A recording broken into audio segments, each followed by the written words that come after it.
Okay. So today, to start off with, I want to share something that I saw while looking for something that Ben told me about yesterday during fellowship. I think it starts with 18.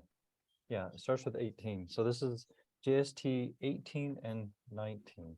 So during fellowship yesterday, I was just talking about how I'm getting hopefully done with close to being done with my what was it post that was supposed to be done on Passover because it has to do with an event that happened during Passover. But anyways, and I found the verse that Ben was talking about. I'll just share that real quick. This one right here, JST Genesis 19:31. And then when Lot had entered into Zoar, is that how you say it? Zoar, yep. Do you know what that means? Just out of curiosity. No idea. Okay. Anyways, Yahweh rained upon Sodom and upon Gomorrah, for the angels called upon the name of Yahweh for brimstone and fire from Yahweh to come out of heaven. So this is just a verse saying it was these three men, actually, and I show this here. It states angels who were holy men, but anyways, these three men called from heaven for the fire and brimstone to come down, and they were told to do it or they would be held accountable, actually, also. But yeah, it's actually that's also in that chapter in yeah, Joseph. but that's a sidetrack. But anyways, while I was studying this and looking for that verse, I had something Actually, I think come it to might be. me. What you think? You know what Zoar means? No, I was just saying I think it might be in 17, but it probably is in 18. Okay. Well, I started with 18. So Yeah, okay. But anyway, I'll give a little prelude to what I see in JST Genesis 18 and 19, and then we'll get into the details. It is the last hours of Yeshua's life and what happened afterwards. Okay, so let's get into it. Okay. Yeah. You want to read verses, some, Josh, while you're here for a little bit, and we'll take. Sure. Where are we starting? One? Number one. Yeah. All right. So and the Lord appeared unto just so you're him, aware. Abraham, in the Josh. plains of I was just going to say, make sure, don't read the crossouts and read the bolds that were added. Just that's what's going on. This is the GST. Crossouts is what Joseph Smith got rid of, and the bolds are what Joseph Smith okay. added. Okay. Now. And the Lord appeared unto Abraham in the plains of Mamre, and he sat in his tent door in the heat of the day. And he lifted up his eye. Hold on a minute. I think this is just more signaling mortality right there. Mhm. So I don't have all these little details figured out, and I'll show the overall, but there are a few things I'm not quite sure about yet. But anyways, I do believe this is talking about mortality. Okay. The heat of the day. No, the tent. Yes. Okay. Tent door in the heat of the day. No. Yeah. Though, And one thing on that point, on the heat of the day, Yeshua was going through some heat at this time, so maybe that's yes. what that was And he lifted up. Oh, sorry. I was just saying that might be a little stretch, but yeah, it could apply. Might be.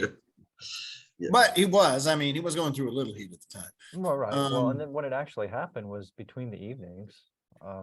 So I mean, it's a little past the heat of the day, but anyways, that's another. Go ahead. Let's see here.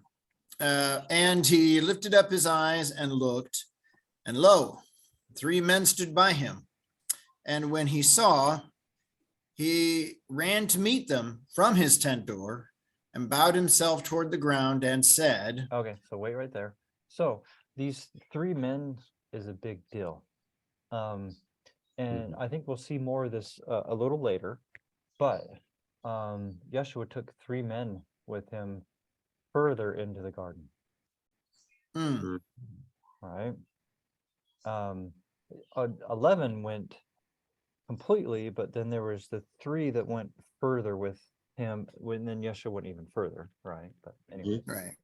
and I think it'll come more obvious why it's bringing out 3 later down, okay? Okay. My brethren, if now I have found favor in your sight, pass not away, I pray you, from thy servant. So, one that I could see this relating to in the New Testament is when Yeshua said, "Are my teachings too hard for you to also?" Or that's not an exact quote, but anyways, right? Right. Specifically to the apostles, he said that. Could you not wait with me 1 hour? Is that it? No, what that's you're not what I talking was thinking on, but I think Oh, it are you also talking about applies maybe to- John 7? Or where when he taught something hard and people left, and then he asked the apostles, "Are you going to go away also?" Mm, oh yeah. It's down. Because When he this went is from more home. finding, because that's Yeah. more finding favor, right? mhm. The one where they couldn't stay up is when they were too tired and weren't Mhm. diligent. That's a little different, right? Yeah, that's different. Yeah. But anyways, so I would Interesting. apply that to there, okay? Mhm. Sorry, these different apps do different things. Okay, Josh. So let a little water, I pray you, be fetched, and interesting, wash your feet and rest yourselves under the tree, and I will fetch a morsel of bread and comfort ye your hearts. And after that you shall pass on. For therefore are ye come to your servant. And they said, so do as thou hast said. Okay, so wait right there. So, to me, this sounds like the Last Supper. Right. Water to wash the feet, and they did Yeah, eat bread, right? In and fact, the bread. they dipped bread in sup. Wine. Is that wine? I know they had wine also. I don't know if that's what they dipped the bread into. I think it's interesting that it says that's why you came here. Mm-hmm. That's why you came to your servant. Yeah, and then right, and who's the servant? Joshua. I mean, Abraham does kind of represent Abraham's a type. Joshua. He's a type. In Yeah. your in the deeper meaning, Abraham is a type. Yeah. Mhm. Yes. And also here, therefore, become a servant. Oh wait, where'd it go? And For comfort therefore their are ye hearts. He comforted them Yep. during Last Supper, right? Yeah. Uh-huh. And then they were going to go on after, right? Yep. Yep. Yep. Yep. Yep. So there's a lot of correlations, and they're actually going on to the exact same thing. They're because you'll see, and I'll bring it out more later. They're going on to do a Passover event, which is what Yeshua did. A Right. Passover event. Interesting. So, So okay, next let's one. see. And Abraham hastened into the tent unto Sarah and said, make ready quickly 3 measures of fine meal, knead and make cakes upon the hearth. So, there was women that prepared the Last Supper, if I remember correctly, right? Mhm. I think I'm not 100% sure on this, so I'm not. This not is as a parallel great this at all. example of Passover, Stephen. This is another Yeah, thing well, of the Passover. interesting thing is that when the angels stop at Lot's house, he feeds It's them Passover. unleavened bread. Well, yeah, and they can't is leave before Passover. morning too. So we'll Yep. get to Yeah. that in a minute. This is Passover. Yep. Sorry. Sorry. that's This- fine. I'm just seeing the You're parallel. getting ahead of it. No, I'm glad you're starting to see it. So, Yep. Um, Let's see. where are we And now? let's see. Here we okay, go. right here. So they had, And- Yep. fine measures, 3 measures of meal, and that, I mean, that's prophetic. I don't know how to put this into what I'm bringing out here, but I mean, there's multiple angles in these histories.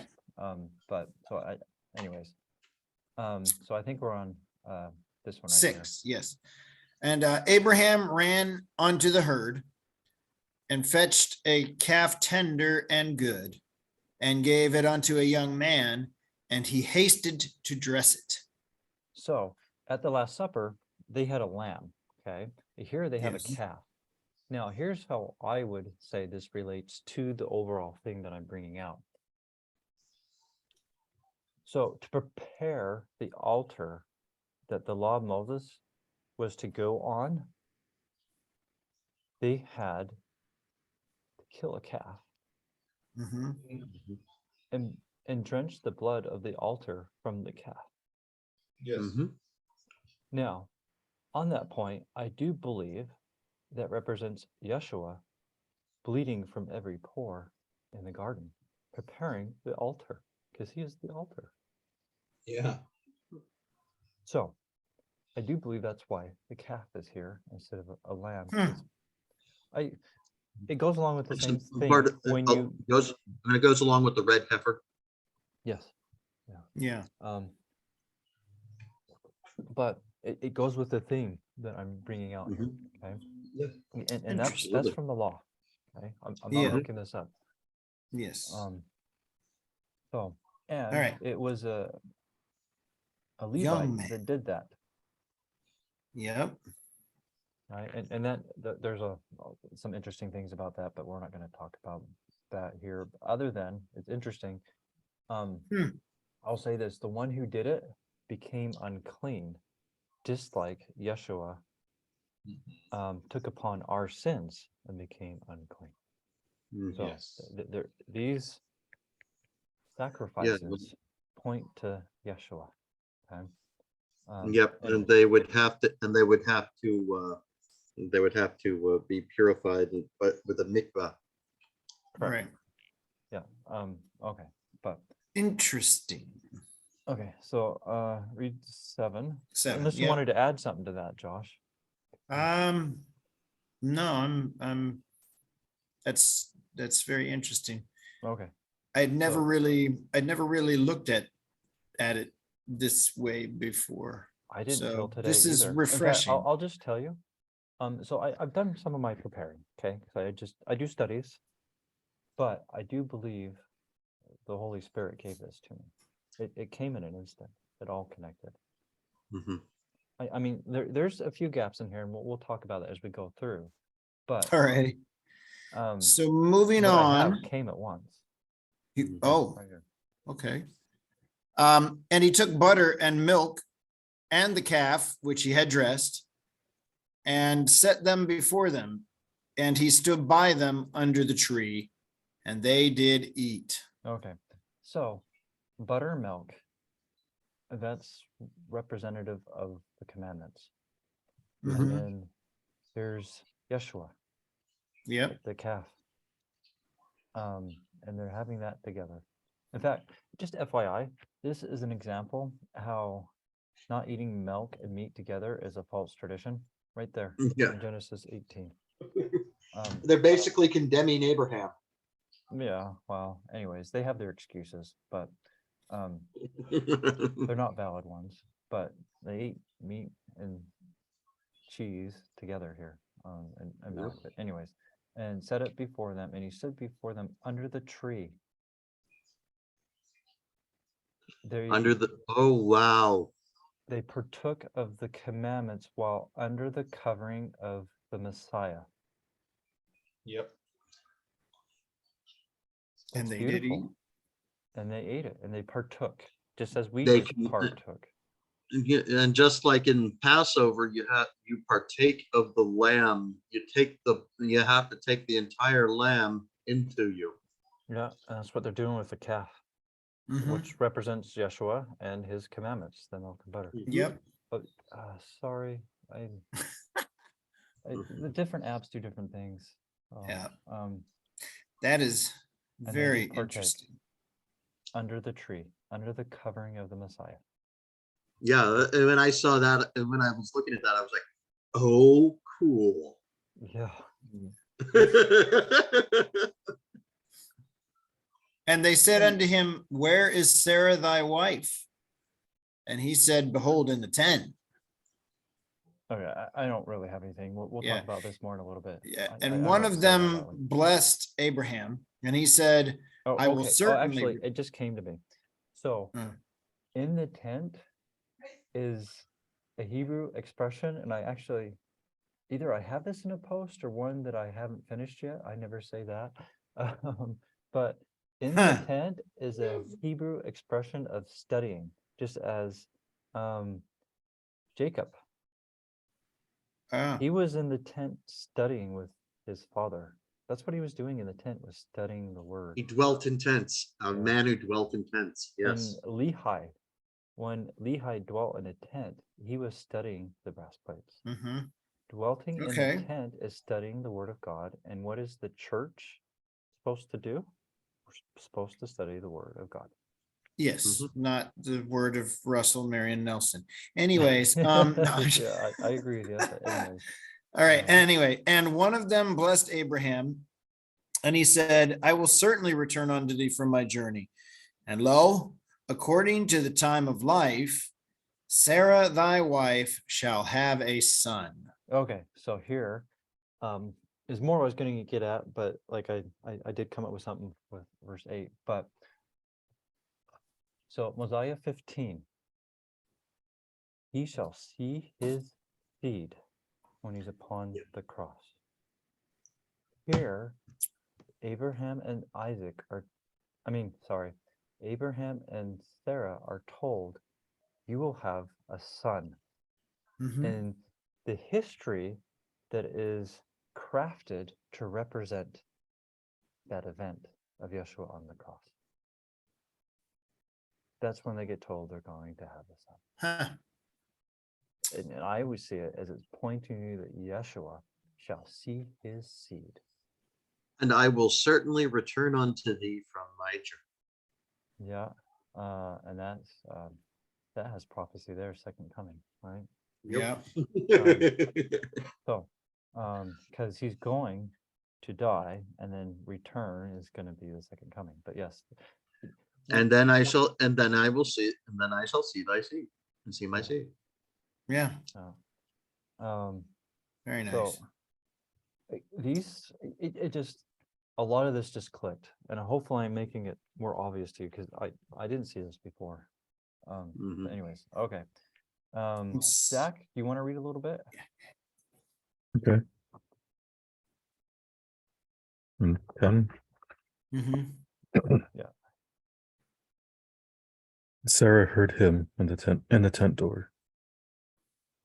Yeah, I mean, he heard the Messiah while they're studying, right? Was maybe one thing that we could get out of that. Mhm. So 11.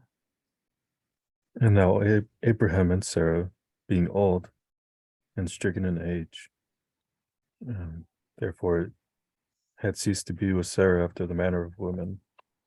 So this is just going off how supposedly she normally wouldn't be able to have a child, right? She's had menopause. Not at this point.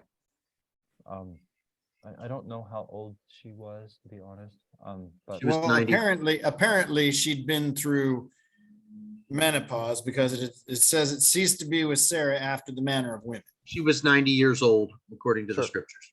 yeah, Right. okay. So the way the connection I see on this is the Jewish church at this point in history was not seeking to go convert the Gentiles as they were supposed to be doing.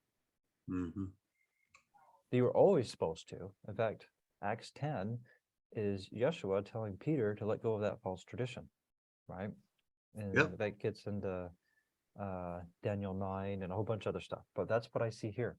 This is showing how the Jews weren't converting the Gentiles like they were supposed to. Okay. Mhm. Okay. And 12, Zach. Therefore Sarah laughed within herself, saying, after I have waxed old, shall I have pleasure? My Lord being old also. I just think that's along the same lines, other than possibly the old might be pointing to the law of Moses. Hmm. That one could be a little stretched, so I'm not quite sure on this one, other than it could definitely go along with what I brought out in 11, right? For Mm. sure.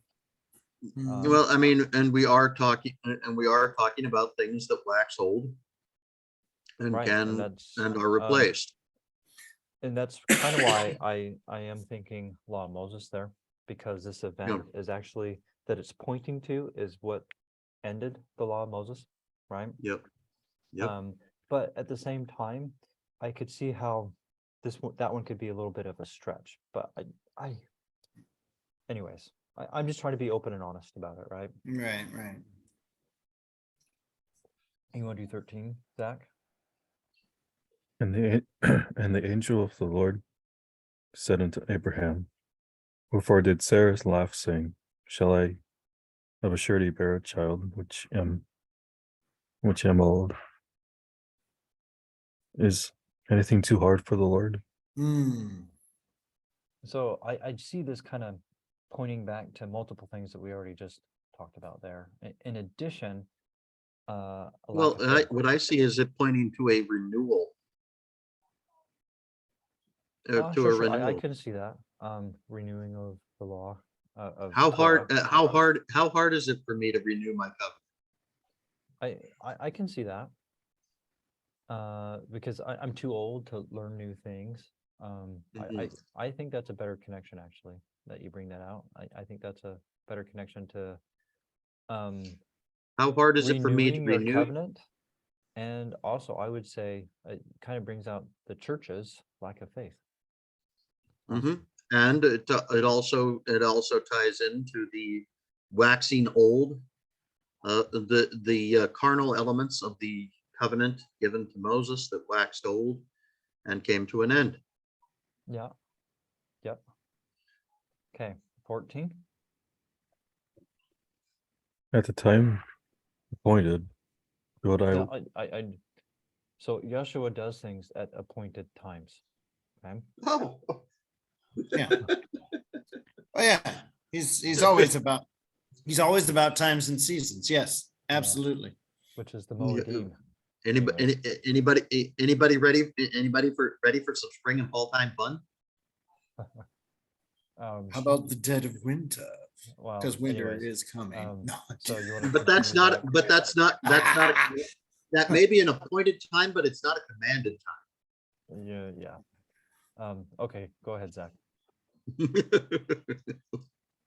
Sorry. No, that's fine. That kind Reference- of got us off kilter there. I do that reference sometimes. Game of Thrones.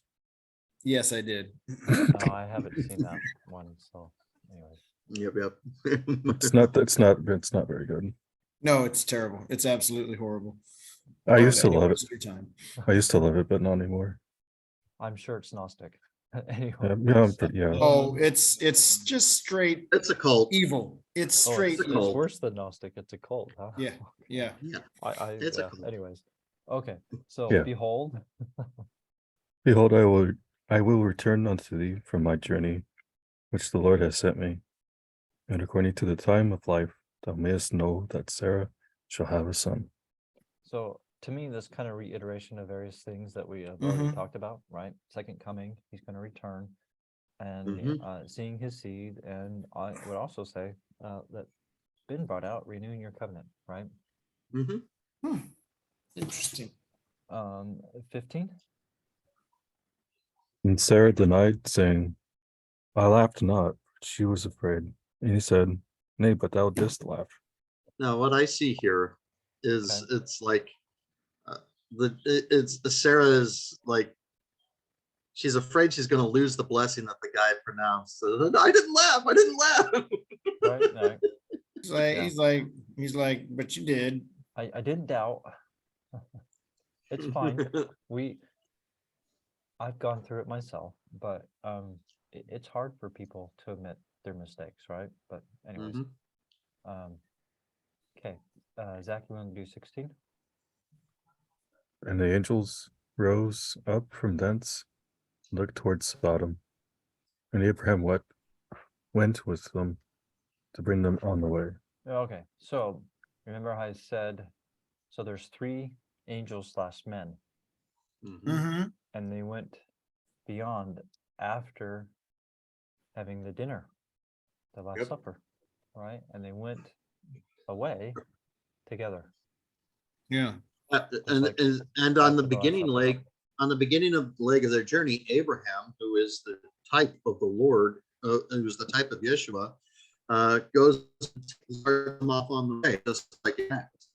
Right. So you'll see this more, but Abraham is a type of the son right now, and Yahweh Mhm. is the father or the Mhm. angel Yahweh, which is the same entity, right? But anyways, Right. Zach 17. And the and the angel of the Lord said, "Shall I hide from Abraham that thing which I, the Lord, will do for him, seeing that Abraham shall surely become a great and mighty nation, and all the nations of the earth shall be blessed in him." So, this goes back to Amos. Well, I guess future Amos, right? Just Yep. historically, but Yahweh is saying Abraham's a prophet right here, Hmm. right? Yeah. And he's also bringing out how people are going to believe Abraham's words. Hmm. Right. Okay, 18. For I know him, that he will command his children and his household after him, and shall keep the way of the Lord to do justice and judgment, that the Lord may bring upon Abraham that which he has spoken of. When I So- was reading this, yesterday, it really just came home to me on this, the importance of commanding our children, teaching our children in our household. Yeah. And also, in what we're bringing out here, what I see is the Lord teaching his household to keep his ways, to do justice and judgment. Mm. Yeah. And So- I mean, this one gets a lot of misunderstanding, judgment, right? Yeah. And so, I mean, this is like Alma 13 brings out a Melchizedek priestess. Call repentance. That's their sole duty and responsibility. Right. Yeah. They're the mouth of Yahweh. In Mhm. fact, that's why they are called by Yahweh's mouth, because they are the mouth of Yahweh. And the Aaronic is done by the hand because they are the hand of Yahweh. His hand stretched out, even though he is full of wrath towards his children. Yeah. Anyways, 19, Zach. And the angel of the Lord said unto Abraham, the Lord said unto us, because the cry of Sodom is great, and Gomorrah is great, and because their sin is very grievous, I will destroy them. So, now this is talking the literal or the surface level is definitely Sodom and Gomorrah, but the event that this is leading up to is the atonement. And so we read that with that in mind. I've sinned, and because of my sin, I made this necessary. My sin.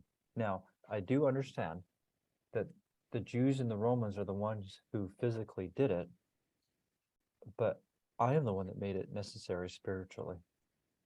Mhm. It's our sin. It's our sin Yeah. that made it have to happen. Right.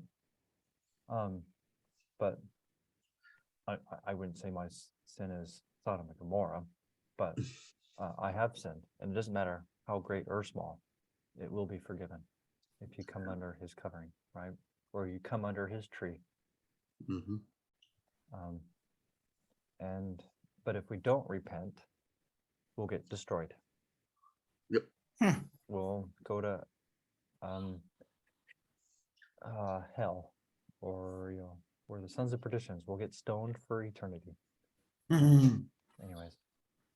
Mhm. Zach, you want to do 20?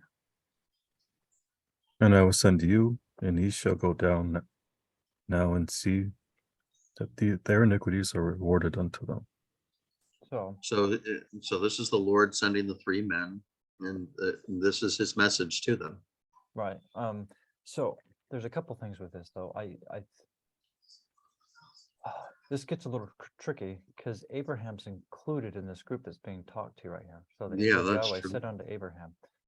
Abraham represents the son here. He's Yes, the type of the son. Mhm. right. And the son was sent down to take care of our iniquities. That we may Yes. be and also that we may be rewarded according to our works. Right? Right.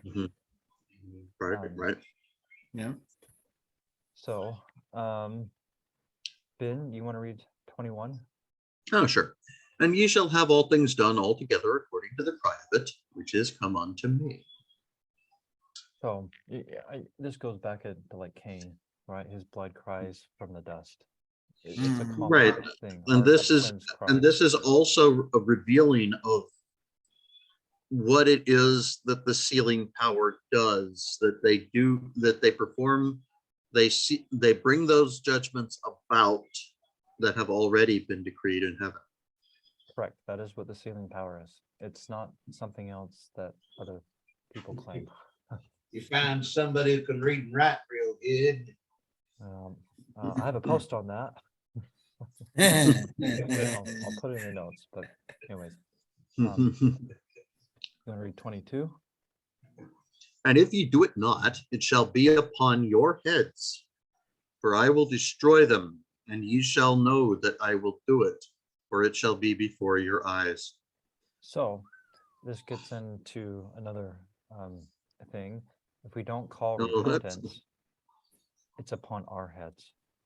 Well, and that also, given the fact that what we're pulling out here, Well, this one more given what specifically, we're if we don't do in relation to the these- atonement, in relation to the atonement, if he hadn't done it, would all of our sins have gone on his head? Or did he? I know he took all of our sins upon himself. I would say yes, he did take him. So either way, he gets it put upon him. Right. But one saves us, and one just condemns him. One Right. damns, right? Yeah, and him. So Yeah. But in fact, this on that point, this goes back how I said a little bit before that in the New Testament, Yeshua told the apostles, unless I leave you, you won't have the Holy Spirit. That's connected to that. Exactly.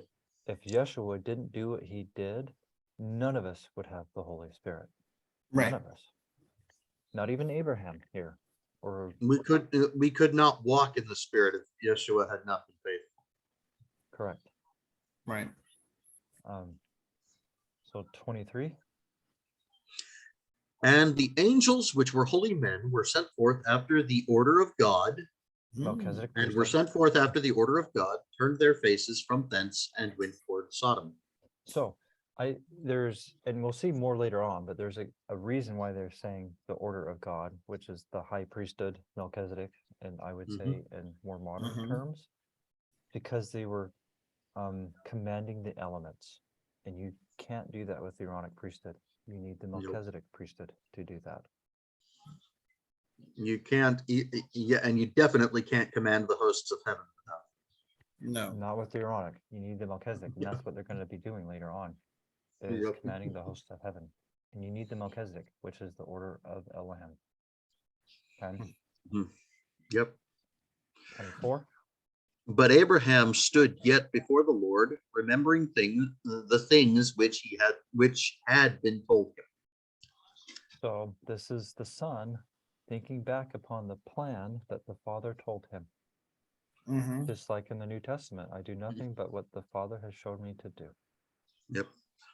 And Abraham drew near to Sodom and said unto the Lord, calling upon his name, saying, wilt thou destroy the righteous with the wicked? Oh my goodness, this So- now makes so much more sense. So with this, I with him don't have being all, in- and maybe Ben has some things that he can add, but I just want to say something real quick. This place here is how he wanted to pass the bitter cup. Mhm. The son, Abraham, is trying to get it not to happen. Just like the son, when he was going through it, he's like, please let the bitter cup pass. Now, it goes through And all numbers. prophets. It goes through numbers like 50 down to 10. I don't know what Mhm. they are, all the specific numbers. I have a few thoughts, like 50 could be Pentecost, which is when the law is given. Mhm. 10 could be the 10 commandments.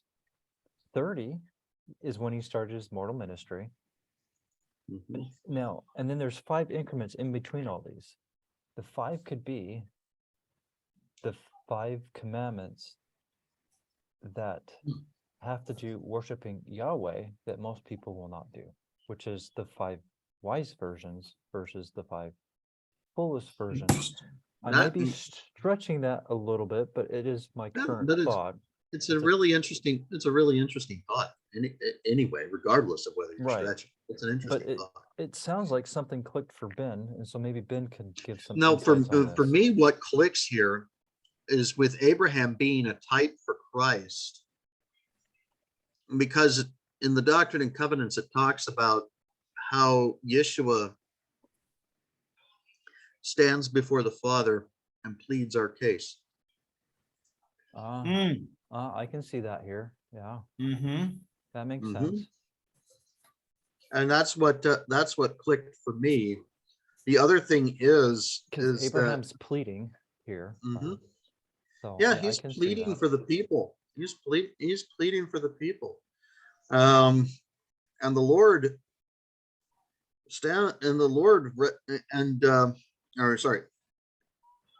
and Yeshua pleads with us to Yahweh. Mhm. Pleads Yep. for us to Yahweh. Well, I would say Yeshua pleads to Elohim. Right. Is more how I would say it, but considering I believe in modalism, it doesn't matter too much how you Yeah. say it. Yeah, right, But right, I right. Well, do think the more but it- proper way is Yeshua pleads to Elohim. Yeah, pleads to the Elohim. Yeah, because Elohim is also a judge. So Right. that would be more proper. So Yeshua pleads to Elohim for us, Mhm. even Um, every day. I'm sorry, guys. It's getting pretty late here on the East Coast. I'm gonna have to dip out. Okay. But it has been very eye-opening. Well, hopefully eye-opening enough that it will intrigue you to watch the rest. There's still more. All righty, There is take it more. easy, fellas. Take care. Thanks for Take coming. it Yep, easy, take guys. care, Love you. Josh. Shalom. Hey, Josh. Shalom. I do like how your point that you're bringing out about he's pleading for the people here, just like Yeshua did. So I do think. Well, both of just our like he points are does. valid. Yeah. He still does. Daily, he pleads for us. Zach? Zach wants to say something. Can we take a quick break? Like, Yeah, we can do a break. need to So use the restroom. I'll resume. So I was just saying a little bit while on the break that I think that Ben's point and my point are supportive of each other, because if it wasn't what he did, he couldn't plead for us. Yeah. But at the same time, in the garden, he did, I think, was starting to see the enormity of what he had to go through, and was hoping there was another way, right? Mhm. Somewhat, which is what my initial first read, I see this with this bargaining that's going on here. Mhm. Now, I'm not sure what 50 countdown by 5 to 10 is for sure. I mean, I kind of took a stab at it. Well, we should just read the verses real quick anyways, but Right. these last verses on this chapter is just basically going back and forth. And at 10, the Yahweh or the angel, of course, I mean, it's the same entity. At different this title. point, the angels have gone on to Sodom. Yeah, The three men have gone on to Sodom. well, I Abraham don't know is if at now this point, but conversing with the they're Lord. not right here. They may just be waiting while Abraham and the angel are speaking. Actually, They I might don't know. be. The That might be account the doesn't case. say. But Abraham's definite. But this is a conversation between Abraham and Yahweh Yeah, personally. which to me is the son talking to the father, which I think goes along with the types that we've been bringing out as we've been talking. But we should probably just real quick read these last Okay. couple verses in the Well, chapter. I'll just go through it. 26. Okay. And let's not stop through the Yeah, rest of because the numbers. unless someone has something to really add, let's not stop. But I just Yeah. yeah. So, peradventure there may be 50 righteous within the city. Wilt thou also destroy and not spare the place for 50 righteous that may be therein?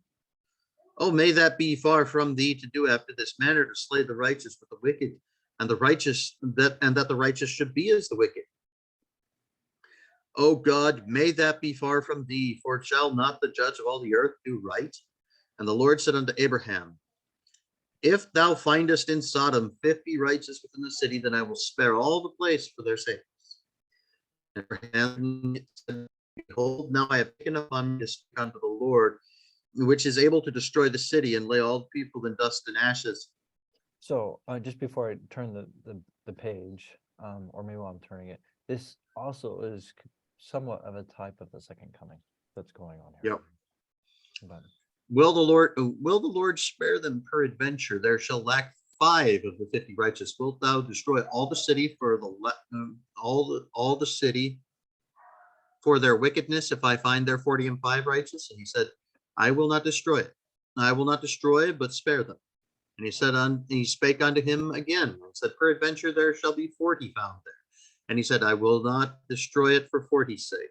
And he said again unto the Lord, unto Yahweh, oh, let not Yahweh be angry, and I will speak.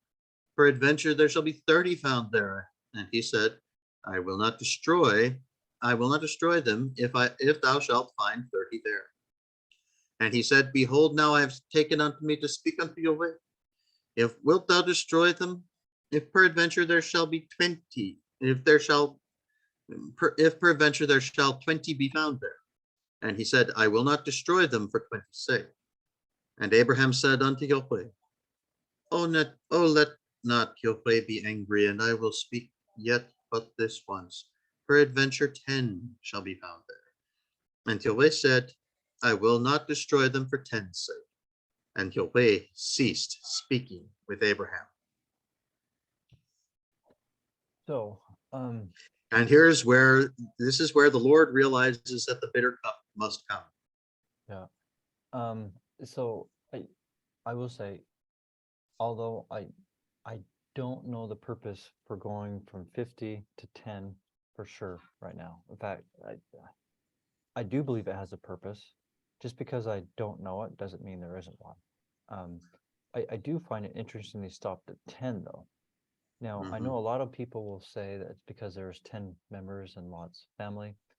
And that could be, but I think it's more, I would be more inclined to think 10 commandments, because ultimately, In other Yeshua words, did the atonement for those who keep the 10 commandments. And others will benefit from it, but the reason he did it are for those who are fully sanctified, who keep the 10, which all others are based upon, right? And as soon as he had left communion with Yahweh, Abraham went his way, and it came to pass that Abraham returned unto his tent. Do we know where Sodom and Gomorrah are?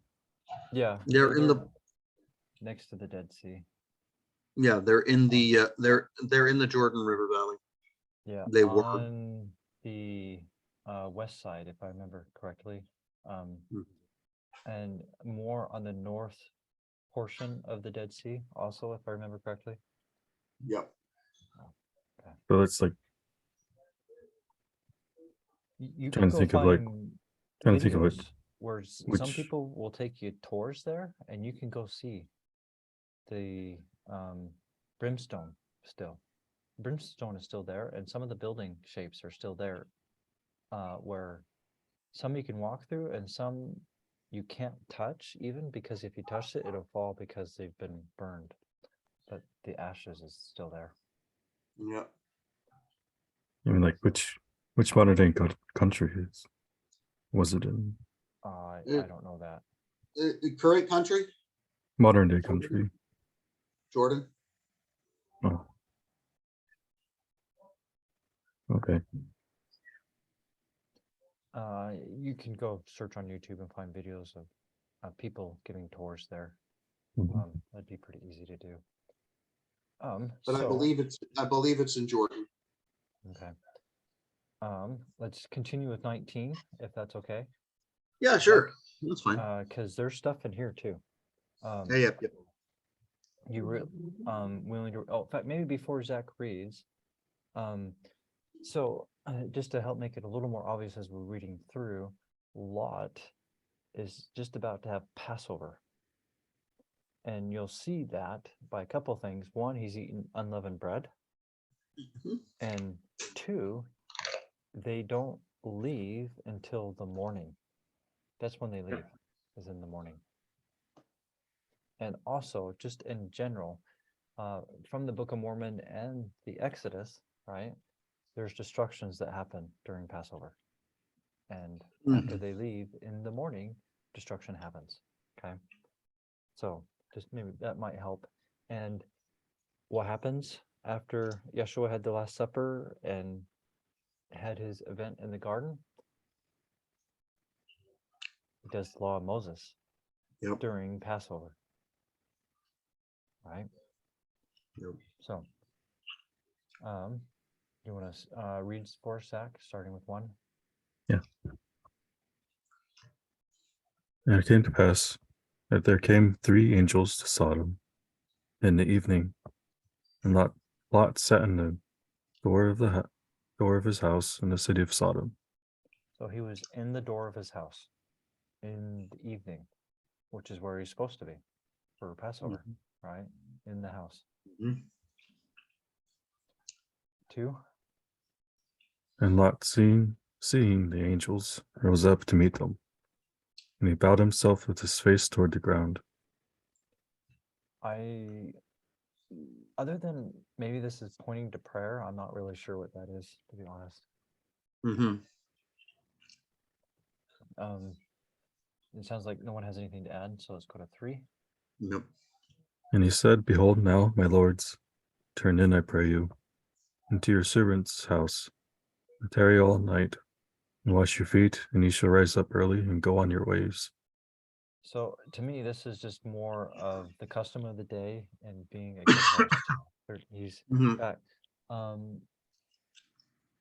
I forget whose house, but Yeshua in the New Testament entered somebody's house, and when I think it was one of the adulterous women came and washed his feet with her tears, complained to the host of the house that he didn't wash his feet, where she did it Mhm. with her tears and her hair, right? And so that's a good custom to being a good host, I think, is what that's more referring to personally. Yes.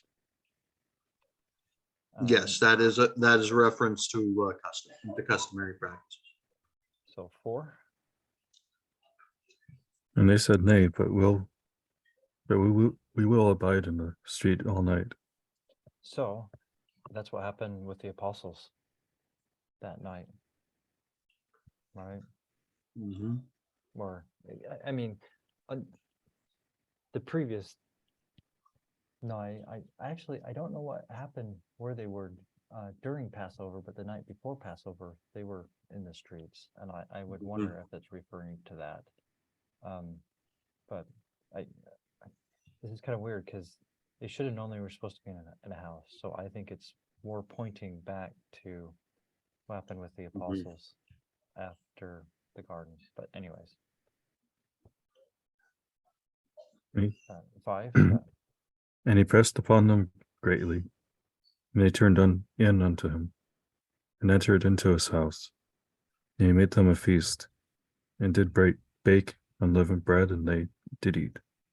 So they had a feast. Now, it's not in the text, but I'm guessing it had lamb. Yep. The one thing it does state is unleavened bread. Hmm. And that does point Absolutely. to Passover. There, right? Yeah. Well, and the other thing about abiding in the street all night is in reference to the word of the Lord to Abraham. If I find 10 righteous in the city, Oh, so maybe they were looking for the righteous. maybe they I- would have been. I don't know, because they were actually told to destroy it earlier that we went over. Yeah. Right. So Yeah, that's what I mean. I'm just trying to figure out a way to make that make sense. yeah, it just, to me, I think it's more pointing back to the previous Hmm. one, because they shouldn't have been in the street. So Mhm. I'll be honest, like you, I'm not quite sure what that is. But Mhm. anyways, 6. But before they lay down to rest, the men of the city of Sodom compassed the house around, even men that were both old and young, even the people from every quarter. So here's the world going to the door, trying to get people out, right? Mhm. Um, Yep. So here's 7. And they called unto Lot, and said unto him, Where are the men that came in unto thee this night? Bring them out unto us, that we may know them. Now, this is going to sound somewhat weird, especially if you know some of the story later on, but Lot is a type for the father slash Mhm. son right now, or God, Elohim, modalism. I would put it more the father, though, in this case. Mhm. And I think that'll make more sense later. And so here's the father protecting those who came into his house Yep. through the gate, the door, which is the Messiah, the Son, Mhm. right? Yes. Okay, so did we read 7 or not? I forget. We did. Okay, Mhm. so on 8. And Lot went out of the door unto them, and shut the door behind him after him, and said, I pray you, brethren, do not so wickedly.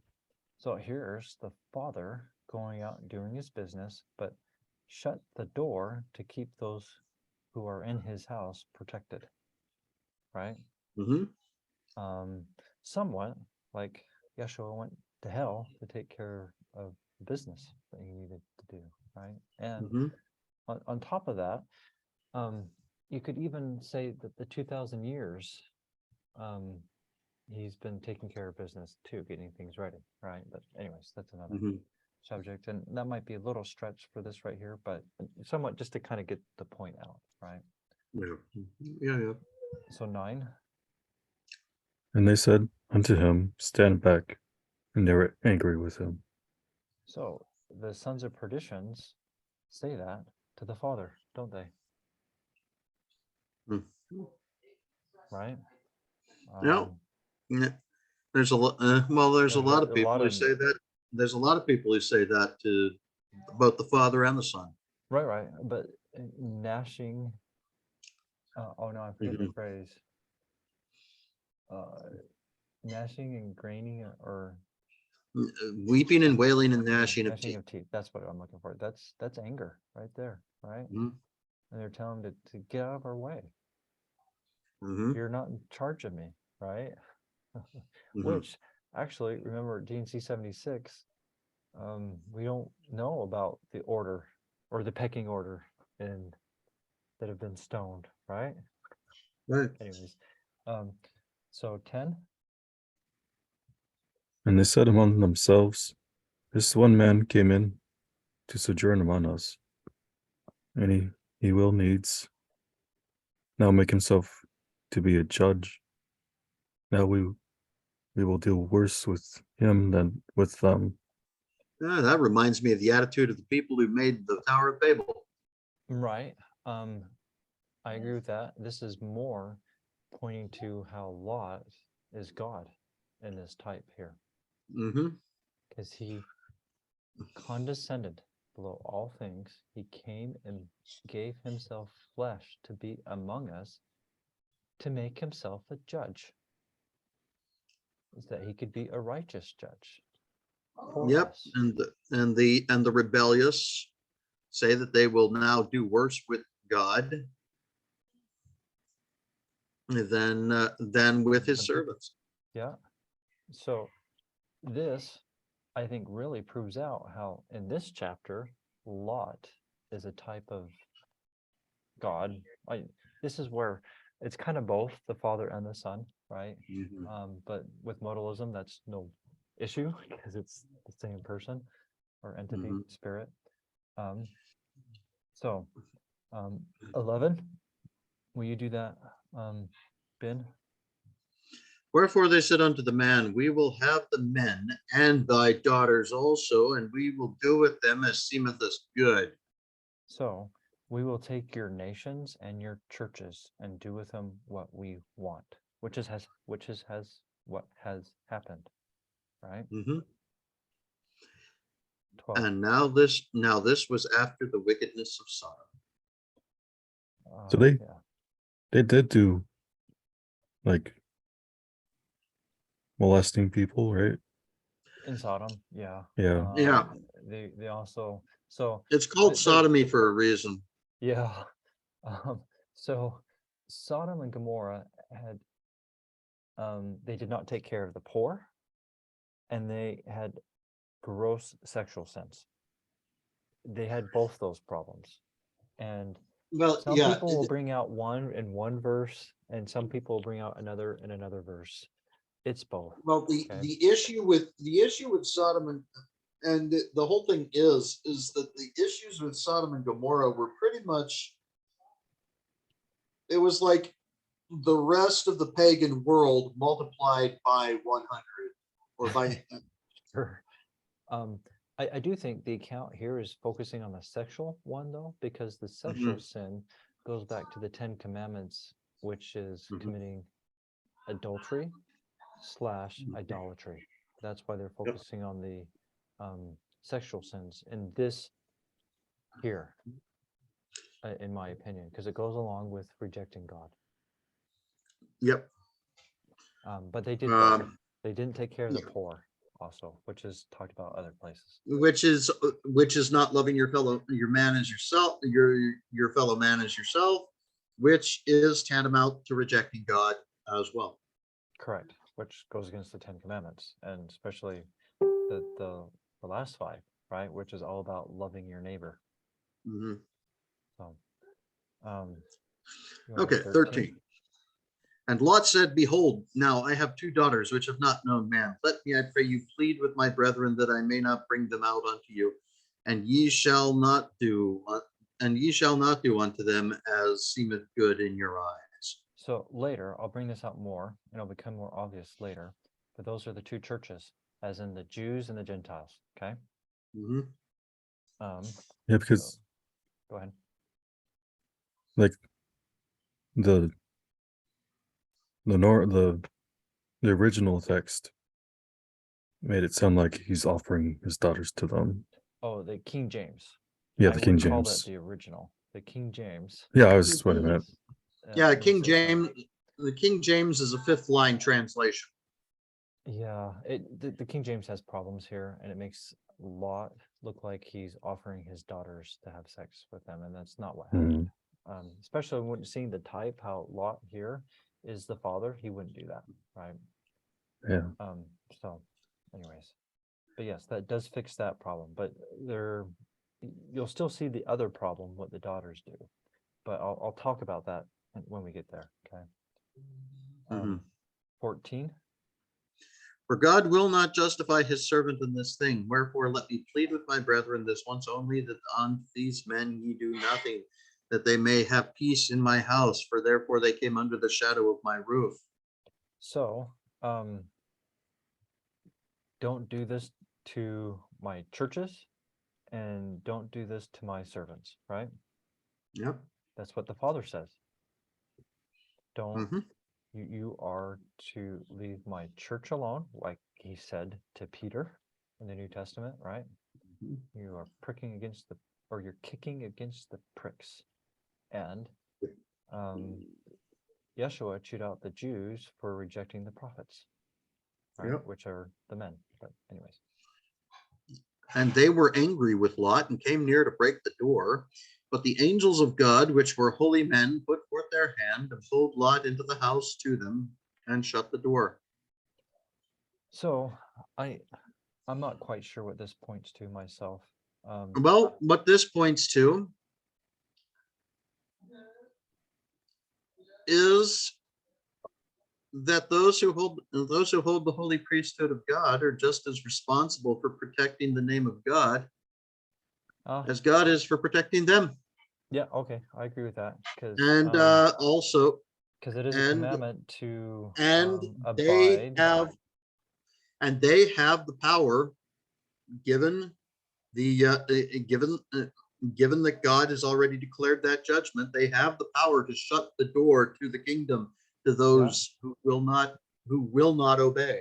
Which, for example, on that is the letting people in at the baptism, the gate, right? Mhm. So I agree with that. And oh no, I had something now. I'm forgetting what it was. But we are to abide Yahweh's word, which means protect it. I mean, we could go look at, I don't want to sidetrack and looking Yes. at the definition of abide, but part of abiding is guarding the word of God, which is what you're, Mhm. one of the things that you brought out there, right? So I agree. Yep. That is what's going on there. Okay, 16. And they smote the men with blindness, both small and great, that they could not come at the door.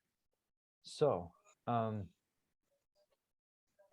that's what happened with the Sadducees and Pharisees. They got smote with blindness, Yep.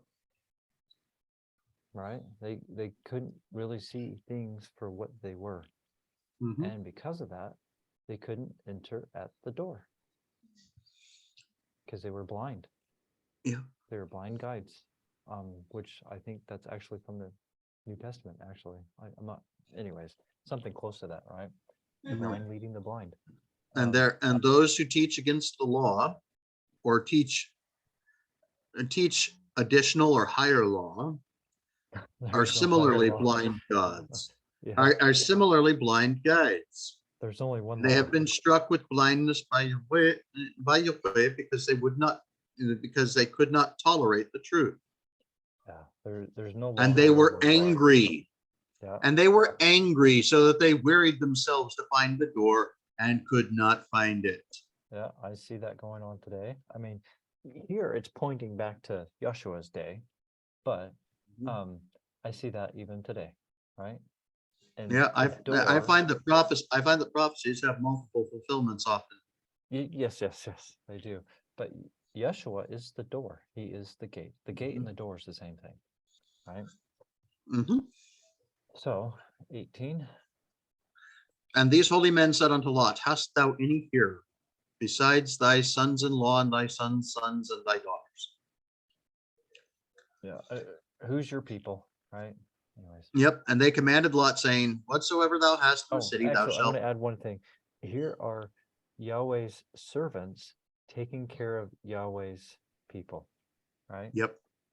Okay, 19. And they commanded Lot, saying, whatsoever thou hast in the city, thou shalt bring out of this place, for we will destroy this place. And this is actually, while we are talking about the first coming, and this is actually a type of what will be before the second coming as well. Correct. God's servants will bring people out before God destroys them.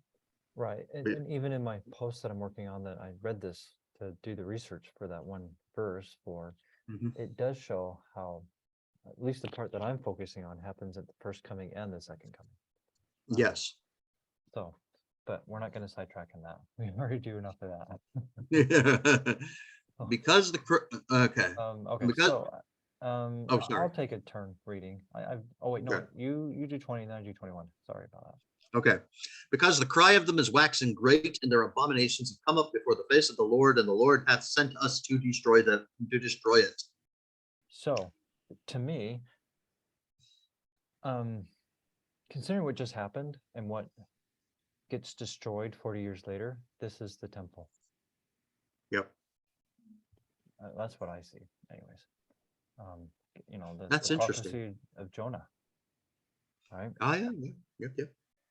Anyways, that's what I see there. Interesting. Okay, 21. And Lot went out and spoke unto his sons-in-law, which married his daughters, and said, Up, get out of this place, for Yahweh will destroy this city. That also goes back to, I would say, Jerusalem, destruction, the prophecy of Jonah. It also goes forward. It also goes forward to Salt Lake City. Yeah, I would agree with that. I think I would stick more to the Jerusalem one, but I can definitely see that with Salt Lake City. In fact, I've come across things how it's prophesied by some that Salt Lake City is going to be one of the wickedest cities in the world. It already is. It already is. I would actually, to some degree, agree with that. Well, I would go with more than some degree, but that's I've seen a lot of stuff. Yeah, I think in Salt Lake City, it's more behind the scenes, but like Vegas, it's more out front, if that makes some sense there. Yeah. But anyways, that's another discussion. Mhm. But in general, I agree with you. Yeah. 22. But he seemeth as one that mocked unto his son-in-law. So here's some people in his family that didn't believe what he said. And this would also point back to they were followers of the Messiah, that when he said some hard things, they left him. Yep. Right? Well, and also it also comes back when to the day that he worked the atonement Passover day. They turned this into a point of mockery for him on the cross, his prophecy of the destruction of Jerusalem. No, and that of the makes temple. sense. And that goes more with what the main point of what's going on here. So that's a very good one there that you brought out. Mhm. Yeah, thank you. So 23. And when the morning came, the angels hastened Lot. So look, morning. Yep. They couldn't leave before morning, just like we talked about when we went over the Torah, more specific Passover verses, or the more direct ones, right? You can't leave until morning. When are they leaving? In the morning. The angels hastened Lot. And hasten, guess where that also goes to? Passover. Yep. We're supposed to be eating it fast and ready to leave. What does Lot do in the morning? He leaves, right?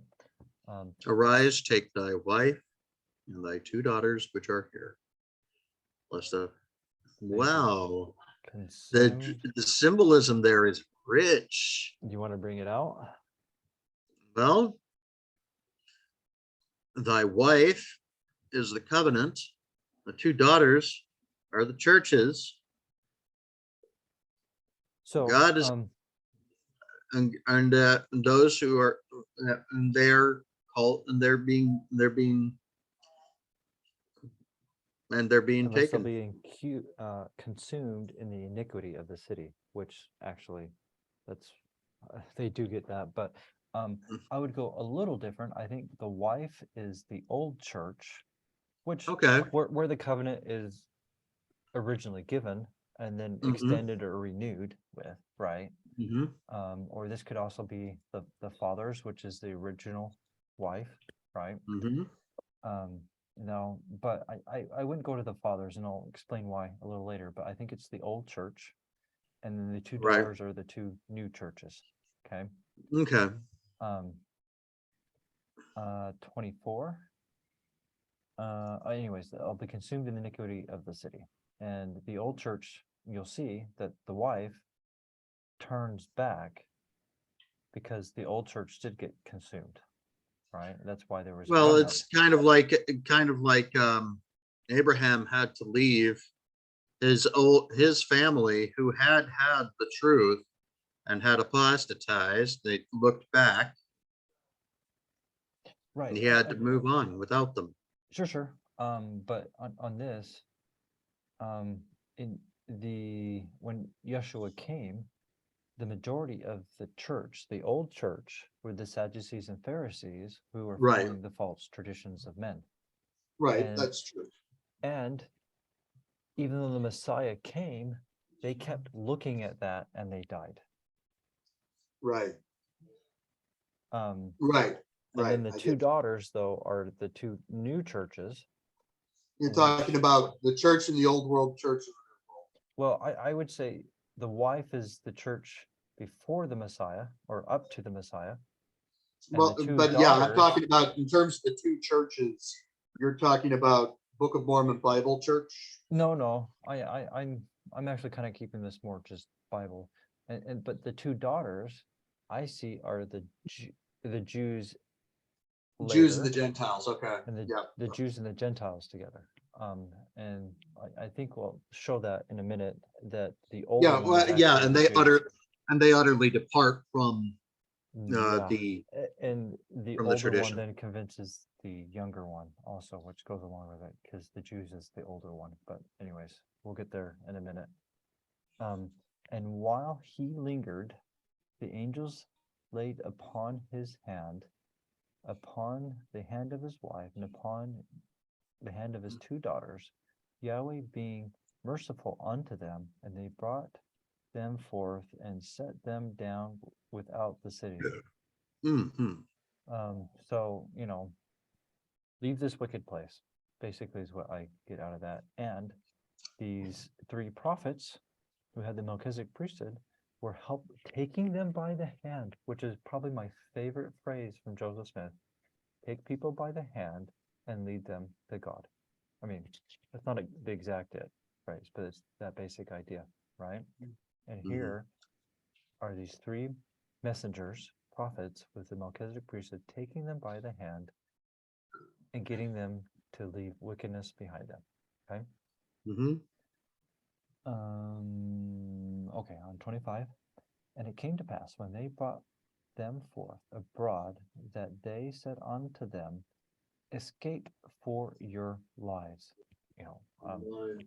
Physically would because of the destruction of the city, Jerusalem, Mhm. right? And Yep. spiritually because of the sin. Look not Right. behind thee. Now, Yeshua talks about that in the New Testament, right? He setteth his hand to the plow and looketh back. Yeah. Neither stay you in all the plain, escape to the mountain, which that it's also refers to the destruction of Jerusalem, Mhm. right? Because they were supposed to escape to the mountains when that happens, right? Yep.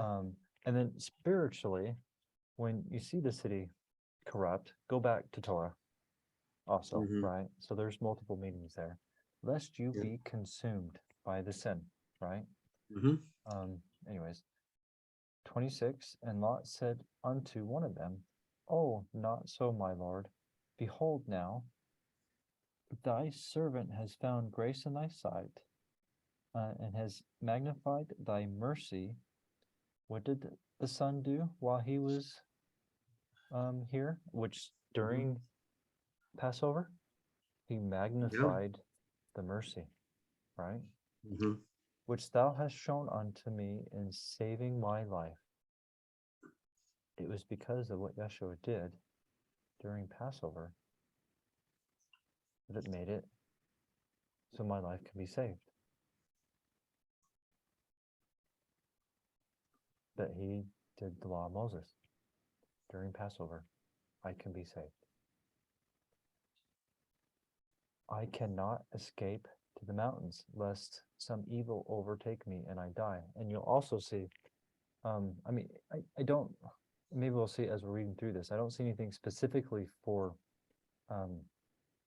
first fruits, but unleavened bread was while they were traveling in a minute, Yeah. we're going to see Lot and his two daughters traveling, right?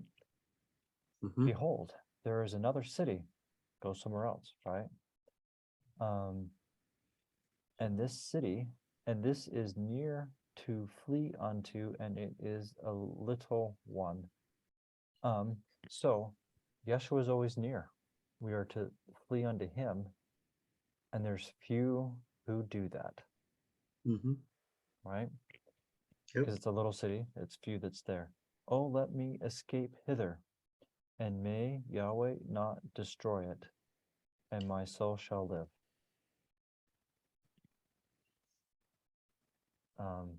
In fact, in some ways that can point to how Yahweh will, I forget the phrase in Matthew 24, something about stopping time, or which I don't think it's stopping time. I think it's more that he'll step in so that the wicked won't Mhm. allow them to completely destroy everything, right? Yeah. So I think that somewhat points to that, which will allow us to live, right? The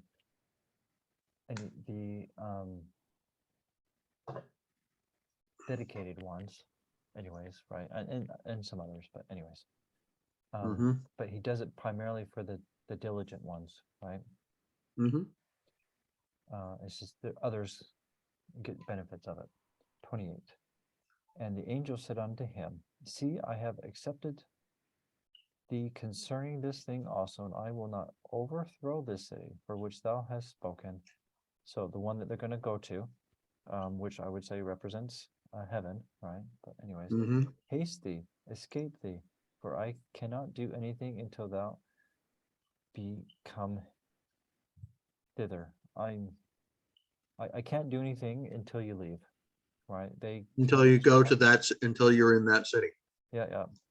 I'm not sure what to point to myself is for prophecy and deeper meaning.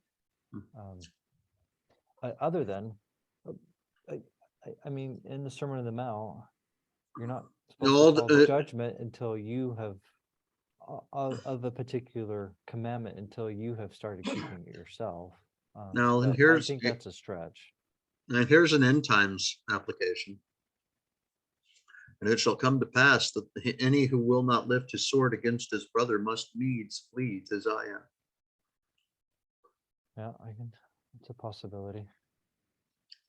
That's a possible. It's a possible. Yeah, that's a possible one. Okay, so let's go on the next. 29. And the name of the city was called Zoar. So we could take a little time to go see what Zoar means. Yeah, let's take a look at Kind that. of help with the imagery here, because I would wonder if it's something more like remnant or heaven or something along those lines. But that's just going off the imagery. So, but let's see. So this is Genesis 19:22. Well, Zoar is the name of the city. Yeah, but I think the name of the city is going to have a purpose. Yeah.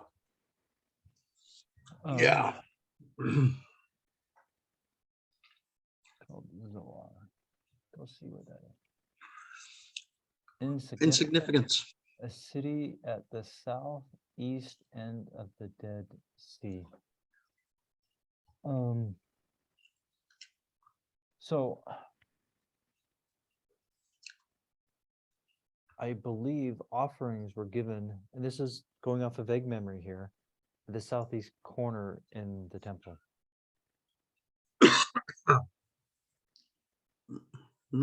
Interesting. Is that correct, or am we'd have to go double check. We need to look on that. Yeah. But the name of the city just means insignificance.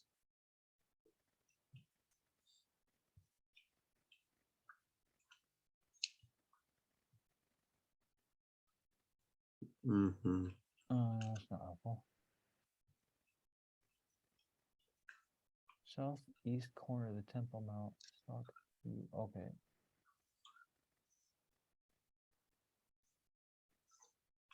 I'm not, Is that where this is saying Malta's that's south- southwest? Yeah, I would tend to think that's southwest, not southeast. Let's.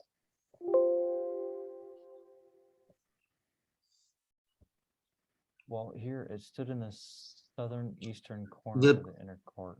The Well, the on baptismal font, praise and see. Well, and so I can see that related to heaven because you have to get baptized before going to the highest degree, right? So, Right. I must be getting a few things.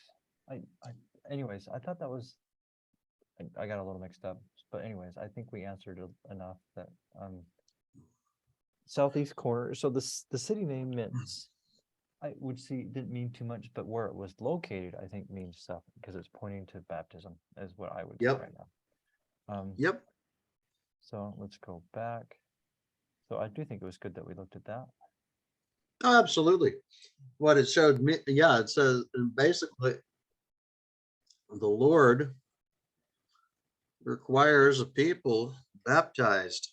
Yeah, and I'm not going to go over that right now. That's a whole big sidetrack. Mhm. Anyways, so 30, and Yahweh did not destroy Sodom until Lot had entered Zoar. Into Now, baptism. yeah, until Lot was baptized, which, so I don't believe that's, so I believe the second coming is happened when it's going to happen, period. There's nothing we can do to make it happen sooner or later because it is an appointed time. It's going to happen when it's going to happen because that's when the Father says it's going to happen. But it is Right. interesting that there will be a remnant rising up before that, and Mhm. they will be baptized, as in Mhm. what some of the imagery was Zohar talks about, And which this- we just kind of looked into, right? Mhm. So, searching does help out us understand the scriptures. So we just- Yeah, amazing. The internet actually turned out to be useful. The internet has its pros and cons, right? Yeah. You got to take it with a grain of Lot's wife.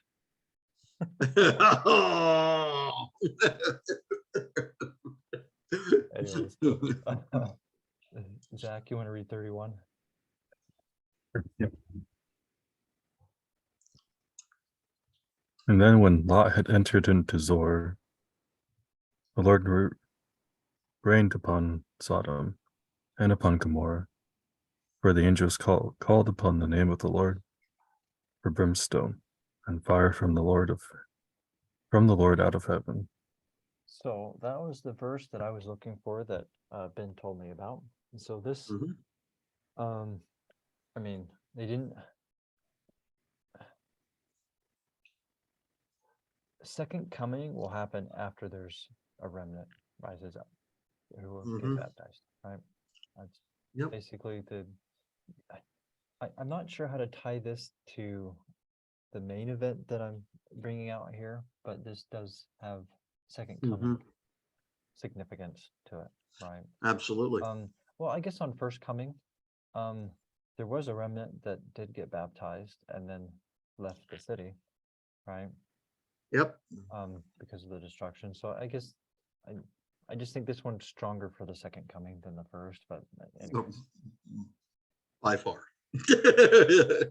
Especially even down to the servants of the Lord being those who call down the decrees already written in heaven. Right, but along those lines, on the destruction of the city and the temple, Yahweh will use the wicked for his purposes, and that's what happened in the first in history after the first coming, right? He did use the wicked Rome for his righteous purposes. And that, Yes, but the wicked are not going to be able to call Mars. correct. I agree with you on that one. That one was done by manpower and not the host of heaven. So anyways, 32. And thus they overthrew those cities and all the plain and all the inhabitants of the cities, and that which grew upon the ground. So I would say this points more to the second coming, as in pretty much the whole earth, right? Is what that's saying. Everything got this happen. The old church, and it came to pass when Lot fled, the old church looked back. Yeah. And she became Became a pillar pillar of of salt. salt. This because the old church did sin and started entangling themselves into pagan rituals. And now they're all deeply tied up in Kabbalah and all kinds of things. Yeah, but it started with the old church, and they didn't hold on to the Father or the Son or the Son when he came. Instead of looking to him, they looked back to their old pagan Babylon world ways, right? And they died. 34, will you read that, Zach? And Abraham got up early in the morning to the place where he stood before the Lord. And he looked toward Sodom and Gomorrah, and toward all the land of the plain. And behold, and lo, the smoke of the country went up as the smoke of a furnace. I'm not real sure. I could give a couple guesses what this is.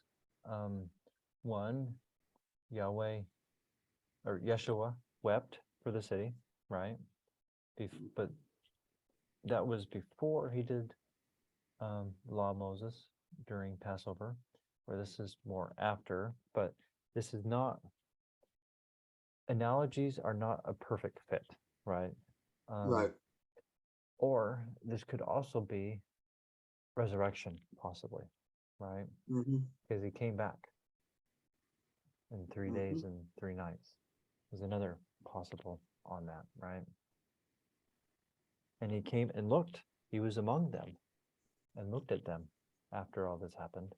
In fact, right now, actually, just talking about it through with you guys, I think it is more the resurrection right now. Yeah, I think so. In fact, Because even down to the fact that early they found go ahead. the empty tomb, that they found the empty tomb early in the morning on the first day. Yeah, and so early in the morning is kind of, could mean multiple things here. It could be when the apostles found it, or it could be dawn, which is one of the night watches of the night, is when he actually resurrected. So in the morning's a little vague, but it could be, and I would more, because it's Abraham here, which is the son, I would say it's more dawn, because that's when he resurrected. Just thinking out loud right now with you guys. Right. But anyways, and he came and saw what happened, how the Sadducees and the Pharisees and their followers still didn't accept him, right? But anyways, but that'll change a little bit. And it did for a little bit, but then they went and rejected him again, and we'll go over that in a bit. You want to read 35, Zach? And it came to pass when God had destroyed the cities of the plain, that God spake unto Abraham, saying, I have remembered Lot, and sent him out of the midst of the overthrow, that thy brother might not be destroyed, when I overthrew the city in the which thy brother Lot dwelt. So, one thing to bring out is Lot was, in our modern terminology, Lot was a nephew, not a brother, right? And this is just bringing out how they didn't have some of these more technical terms for family relationships that we do now. And the reason I'm saying that, Abraham didn't lie when he said his wife was his sister, because here he's calling, this is Yahweh, or Elohim speaking, saying your nephew, aka brother, did not get destroyed, right? Mhm. And so this could also be Elohim saying the son was resurrected, possibly here. Well, and I also see this. I also see in this the Lord showing I also see in this that some have believed, that some do believe, Yeah. even at the point of resurrection. Right. In fact, initially, the resurrection and the miracles that went along with that actually converted a lot of Jews initially. Mhm. That's why Paul felt like he had to stamp them out, because it was a big problem, actually. If it was just a small Mhm. problem, it wouldn't be like whatever, right? It was a big problem initially. And maybe that's more what's going on here, is that big problem initially, that the Jews actually started Oh, converting, word. Mhm. which is actually, there was a lot of converts during that last 3.5 years of the last seventh, or of the 70th week, right? Yeah. So anyways, maybe that's what this is pointing to, is that Mhm. And um, Abraham was Zach, comforted. let Zach read. Okay. Zach. Okay. And Abraham was, Okay. yeah. And Abraham was comforted. And Lot went up out of Zoar, and dwelt in the mountain. And his 2 daughters with him. For he feared, can't read. For he feared to dwell in Zoar. And he dwelt in a cave, he and his 2 daughters. So I'm a little confused with some of this. I do understand some of the symbolism that's happening. I'll talk about in a little bit, but other than possibly leading up to the symbolism that's coming up, I'm not sure why Lot and his daughters left, other than the symbolism I'll talk about in a moment. Well, the other thing is if we're looking at it on a level of on the spiritual sustenance level, we're not supposed to stay at the same place necessarily that we were at when we were baptized. We're supposed to go up into the mountains. We're supposed to receive the law. We're supposed to. They told him to go to the mountains Right, well, right at the on that beginning. point, when we first get baptized, we get justified, and then Mhm. and then accepting Torah, the mountain, is the sanctification. So I can see the 3 baptisms right there to some extent, Yeah. with you bringing that out, because they did go up the mountain. They got baptized. Now I don't know what the cave represents yet.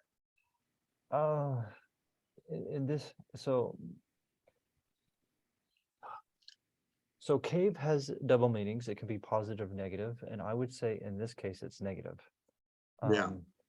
And let's just read 37, and that'll explain that out. But I do think your point about the mountain and and staying and learning more in Torah, it definitely Mhm. explains leaving or moving beyond baptism and learning about Torah, right? Mhm.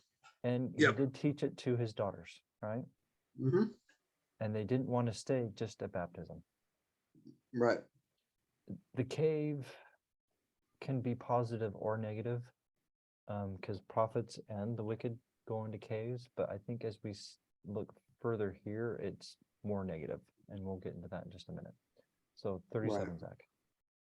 And the firstborn dealt wickedly, and said unto the younger, Our father is become old, and we have not a man on the earth to come in unto us, to live with us after the manner of all that live on the earth. So the JST definitely brings out how the daughters sinned in this action here, right? Mhm. Yeah. So what I see here is the older sister started sinning. So the Jews who converted after the atonement was performed, they started going back into their old ways before the Gentiles started getting into Yeah, it. so we're talking about the Judaizers here. Yeah, I don't know if I'd actually just, it could be just, I was thinking just using general, but it could be the Judaizers, because the Judaizers were more the ones that were pushing the oral law, in addition to circumcision, which was done away with at the Yeah. atonement, right? But in general, they were pushing the oral law more, Judaizers, right? So I could definitely see that's the Judaizers with that statement. And I do think the younger one is the Gentiles, though. And because, and this is just maybe more gut feel for me, it's just when the Gentiles first started converting, they had zeal. They really did have zeal. They lacked their knowledge. Like in Acts 15, they were told to go to synagogue and keep learning the Torah, right? But they had zeal. They just lacked knowledge. And then because of their lack of knowledge, their older brother, the Judaizers, the Jews, got them to do some bad things, right? Well, and their older brother, they converted from paganism too. Right. And some of The it pagans, was the old pagans were pagan just ways, as too. the pagans were just as terrible an influence on the Christian church as the Judaizers. I agree. I was more trying to keep it within the two sisters, but yes, I do Right, I agree agree. with the I pagans. can see your point.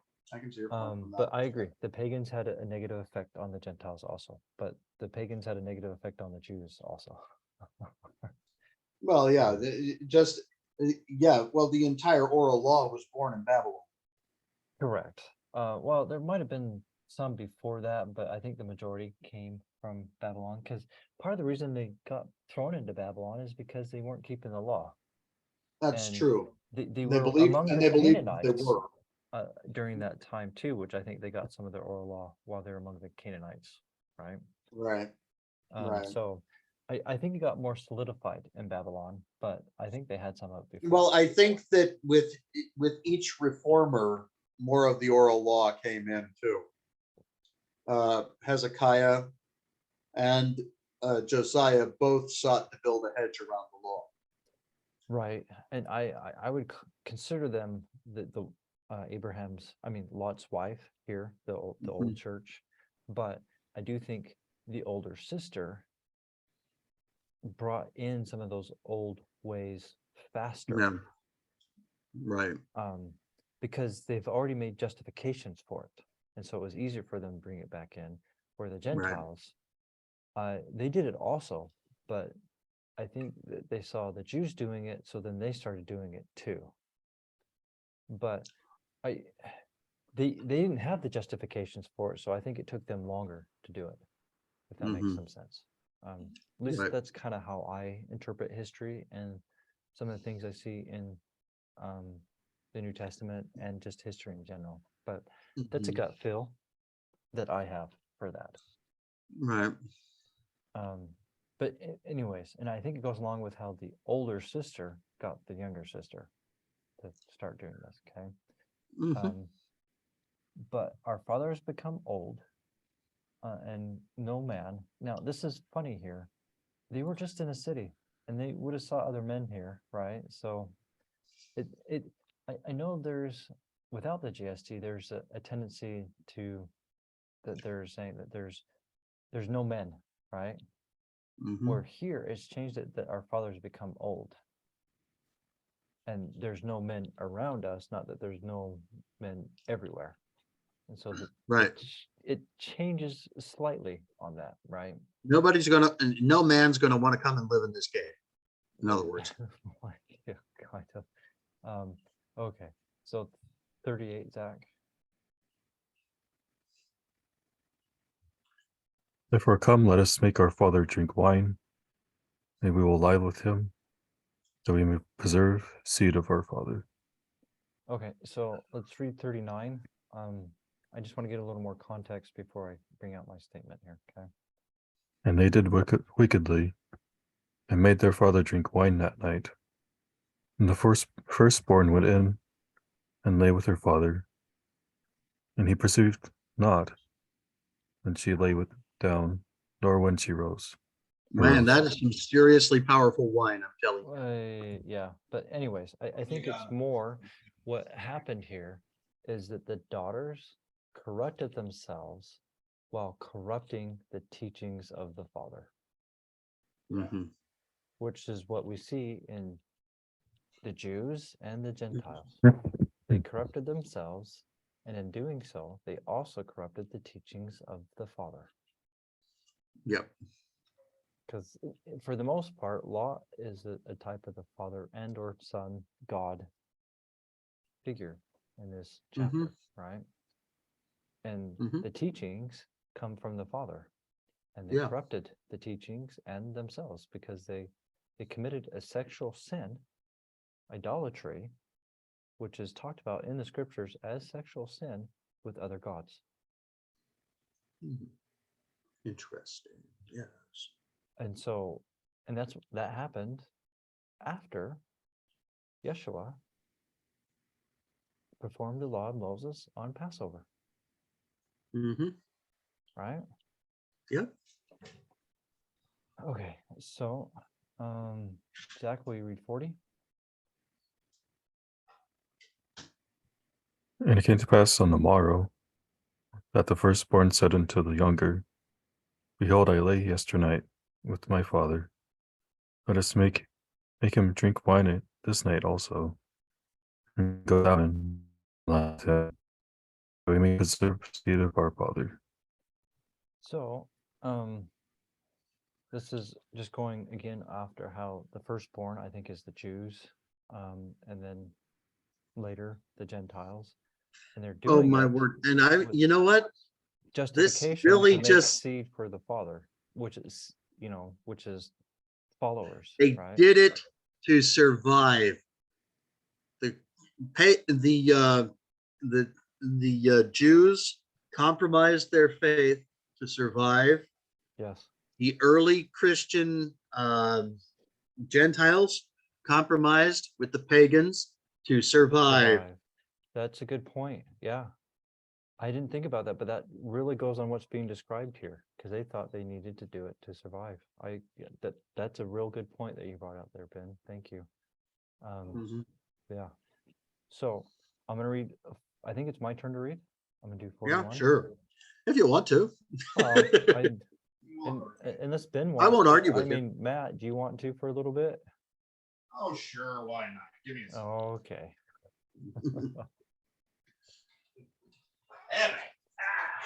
So read 41 is at the bottom.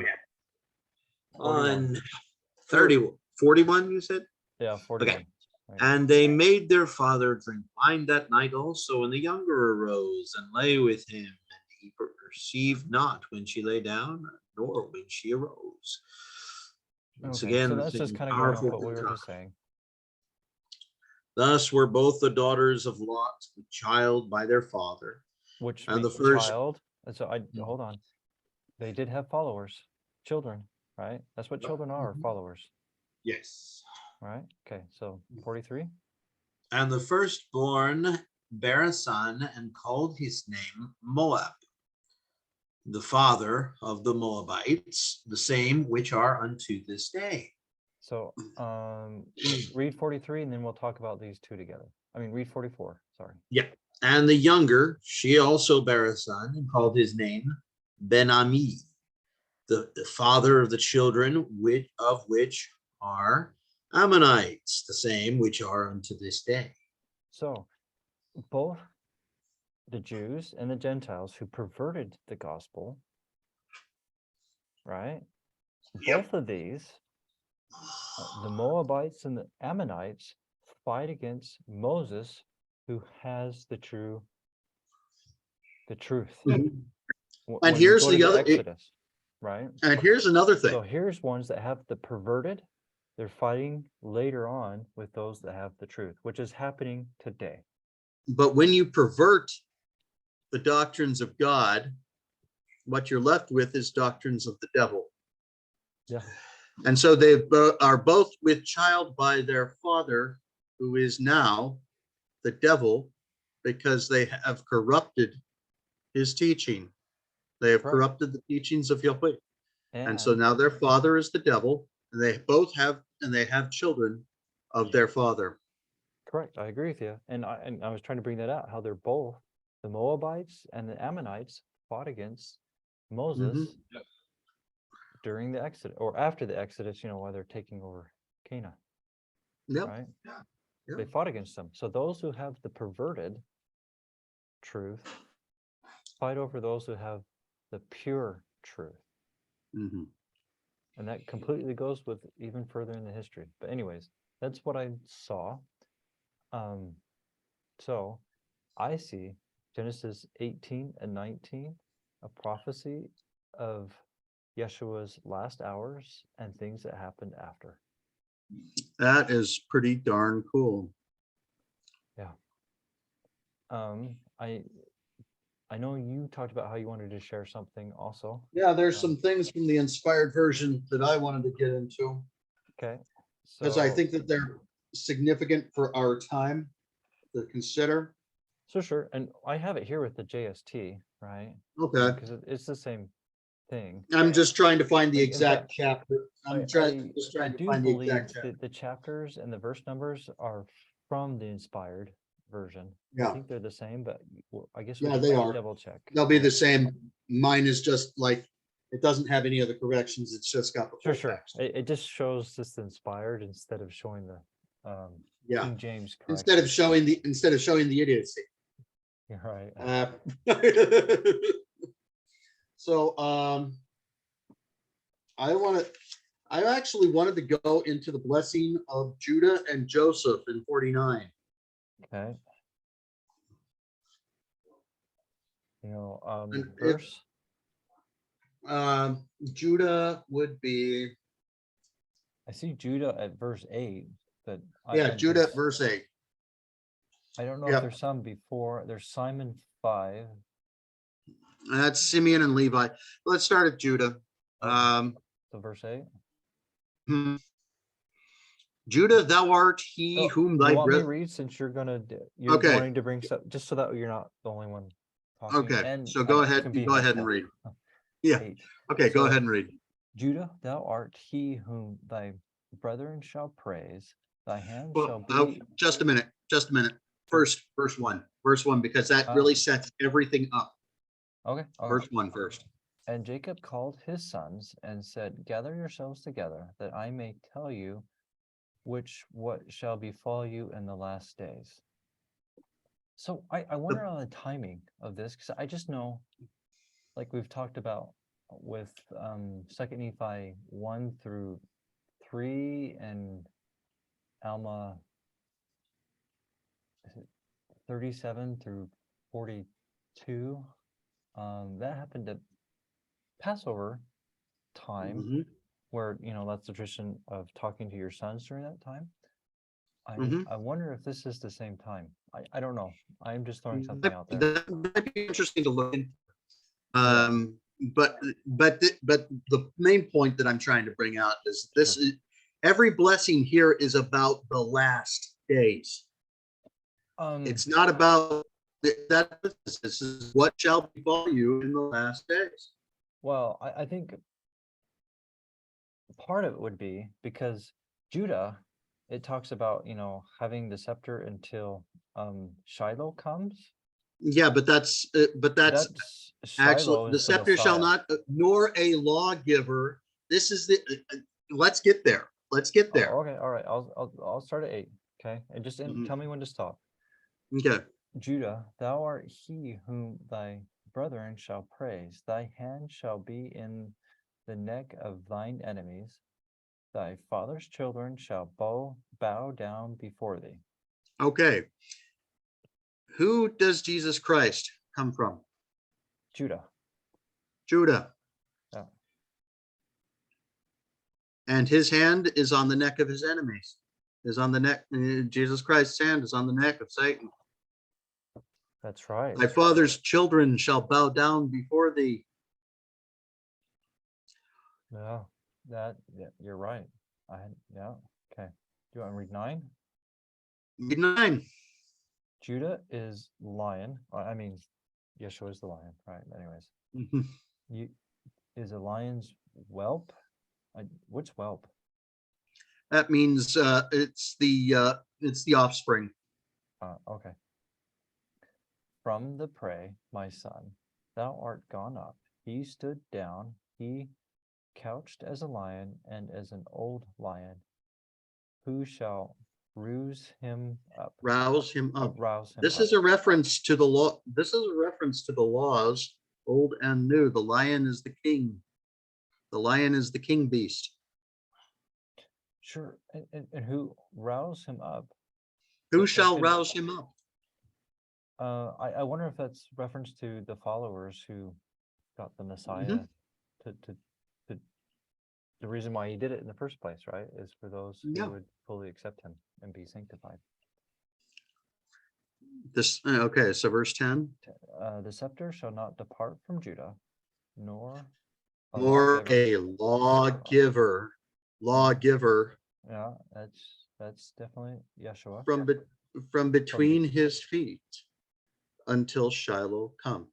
And Shiloh is not Yeshua in his first coming. No, that's Shiloh, fine. Shiloh is Yeshua in his second coming. So He didn't bring peace in his first coming. He said, I came not to bring peace, but a sword. He brings peace at his second coming. so can I sidetrack us a little bit? Yeah, sure. I want to go to the Bible Hub. So it was Genesis 49. hmm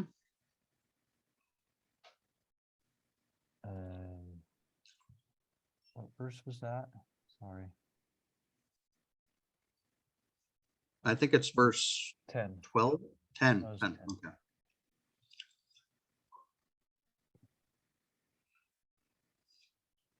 Shiloh.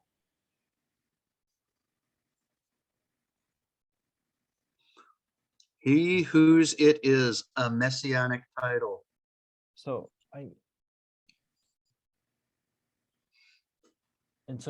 so the reason I say this is first coming, so just to talk this out some, is Mhm.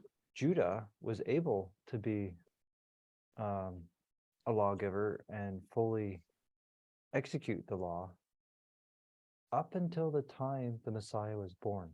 In fact, Right. so I understand But the oral point law is, and the Talmud and their writings have issues. Okay, I understand that. Mhm. But I do tend to believe this one. In their writings about the time when Yeshua was born, they lamentate that they couldn't do that anymore. And that's when he came. And yeah, that's why but he I is say the that's law. the first coming. But my point is since he is the lawgiver and he does come through the loins of Judah, he is the lawgiver even now. I agree with that. But so more what I'm getting at, the scepter did leave Judah when Shiloh came. No, yeah, The tribe, not the right. Messiah. It left the tribe when the Messiah Mhm. first coming happened. Okay. But unto him shall the gathering of the people be. The Jews were the Oh, holders so- of Torah. Correct. Judah is the holder of Torah. Unto him shall the gathering of the people be. So here's a question though. Is it referring this and unto him referring to Judah or Shiloh? Now that's an interesting thought. This is where I think a chiasm would be helpful here. Yeah, you're probably right. My first inclination would be Shiloh, but Yeah, because but in the well, second coming, I'm just going to give some thoughts here. okay. In the second coming, I think Joseph is going to have a bigger hand in the second coming. I do think Well, let's Judah is going to have a part in that. but Okay, but let's just keep reading Okay. because Judah's blessing is not over. Okay. I'm sorry. I was just talking about the one that we're on, but Yeah, 'cause well, yeah, I- I agree. I agree, but the rest of it actually informs what we have here. okay. All right. Let's do that. Let's keep Binding doing that. his full onto the vine. Who is the true vine? Yeshua. And his ass's colt onto the choice vine. He washed his garments in wine and his clothes in the blood of grapes. His So- eyes shall be. This So- is where I would say it's pointing to Shiloh, Yeah, not Judah here, but it comes from the tribe of Judah, obviously. yeah, but the point, his eyes shall be red with wine and his teeth white with milk. So I think you're right. That might be talking about Shiloh. I think you're right. His teeth white with milk. And so this is the promise that Shiloh comes through the line of Judah. In fact, some people will, when they do pictures of the Messiah, will make his eyes red. And this is Right. possibly where it comes from. And his teeth white with milk. But the whole idea of the Um, eyes red with wine is the wine is the atonement, Correct. is a symbol for the atonement, and the white with milk is he gives the law. Right. And it comes from the teeth. And Mhm. Gnostic movies, and I point this out in my Charlie and the Chocolate Factory, and the Grinch make a big deal that the Messiah's, or who's representing the Messiah, his teeth are white and perfect. Yep. This, to me, that's not the tribe of Judah. That is the Messiah. Yeah, but but the point is that the law is the instrument of the gathering. What I saw here as I was reading today is the law is the instrument of the gathering through Oh, yeah, Jesus. I agree with that. In fact, Yeshua. to go along with That's that, I bring that out, or we talked about that with Jacob 5 and the mighty and Yeah. strong one. He's going to be teaching things as from the beginning, which is Torah, the law, right. right? Yeah, so that I thought that was something significant. Now let's go to Joseph. Okay, so Yeah, Levi, Isaac, Dan, the next page. Joseph. Okay, 22. Joseph is a fruitful bough, even a fruitful bough by a well whose branches run over the wall. There we That's have. a big deal. Yep. And to me, that relates to the New World. Yes. We'll even see this in the occultic James and the Giant Peach. Now, when they show Absolutely. it there, the guy that's representing Satan, they're not looking over a wall, they're looking through a wall, but it's pointing to this. And they're Right. pointing and they're looking to America, which is the New World, which is Yeah. the Book of Mormon, who are descendants of Joseph, Yes. primarily Exactly. of Manasseh, right? But anyways. Indeed. On top of that, so I'll just say a little more since we're doing this. Manasseh has two lands separated by a water in Israel, Yes. pointing to the old world and the new world. And I don't want to get too much into this, but the one that's on the west side, that's Jacob's well. Yep. Where they get the water that's never makes it so you never thirst again. It's Yep. pointing to the Book of Mormon. Yep. Because it's coming deep from underneath. But anyways, I don't want to get too much there. But that's pretty good. That's some pretty good stuff. Oh. The archers have sorely grieved him and shot at him and hated. But his bow, yeah. Well, I mean, and that's so that was actually Samuel the been Lamanite, that's right proven there. to be, but that's also proven out to be prophecy through reality. Correct. I agree with that. There are very few people in America that are more hated than the natives. Yeah, The Native Americans are the destruction. And so I don't know the numbers, but I've come across that the destruction that happened to the Native Americans were worse than what Hitler did to the Jews. Yep. And yet hardly anybody And speaks. yet we want to talk to the world about human freaking rights. Right, when the Gentiles were worse to the Indians than Yeah. anything else that I know And of. well, don't get me started on that. But anyways, I get I mean, that pisses the me off. U.S. government was so bad at it, they killed million. I don't know the number, but they killed tons of buffalo herds just to make the Indians dependent upon them and to get them to sell their land and all these other horrible things. And the carcasses just wasted there.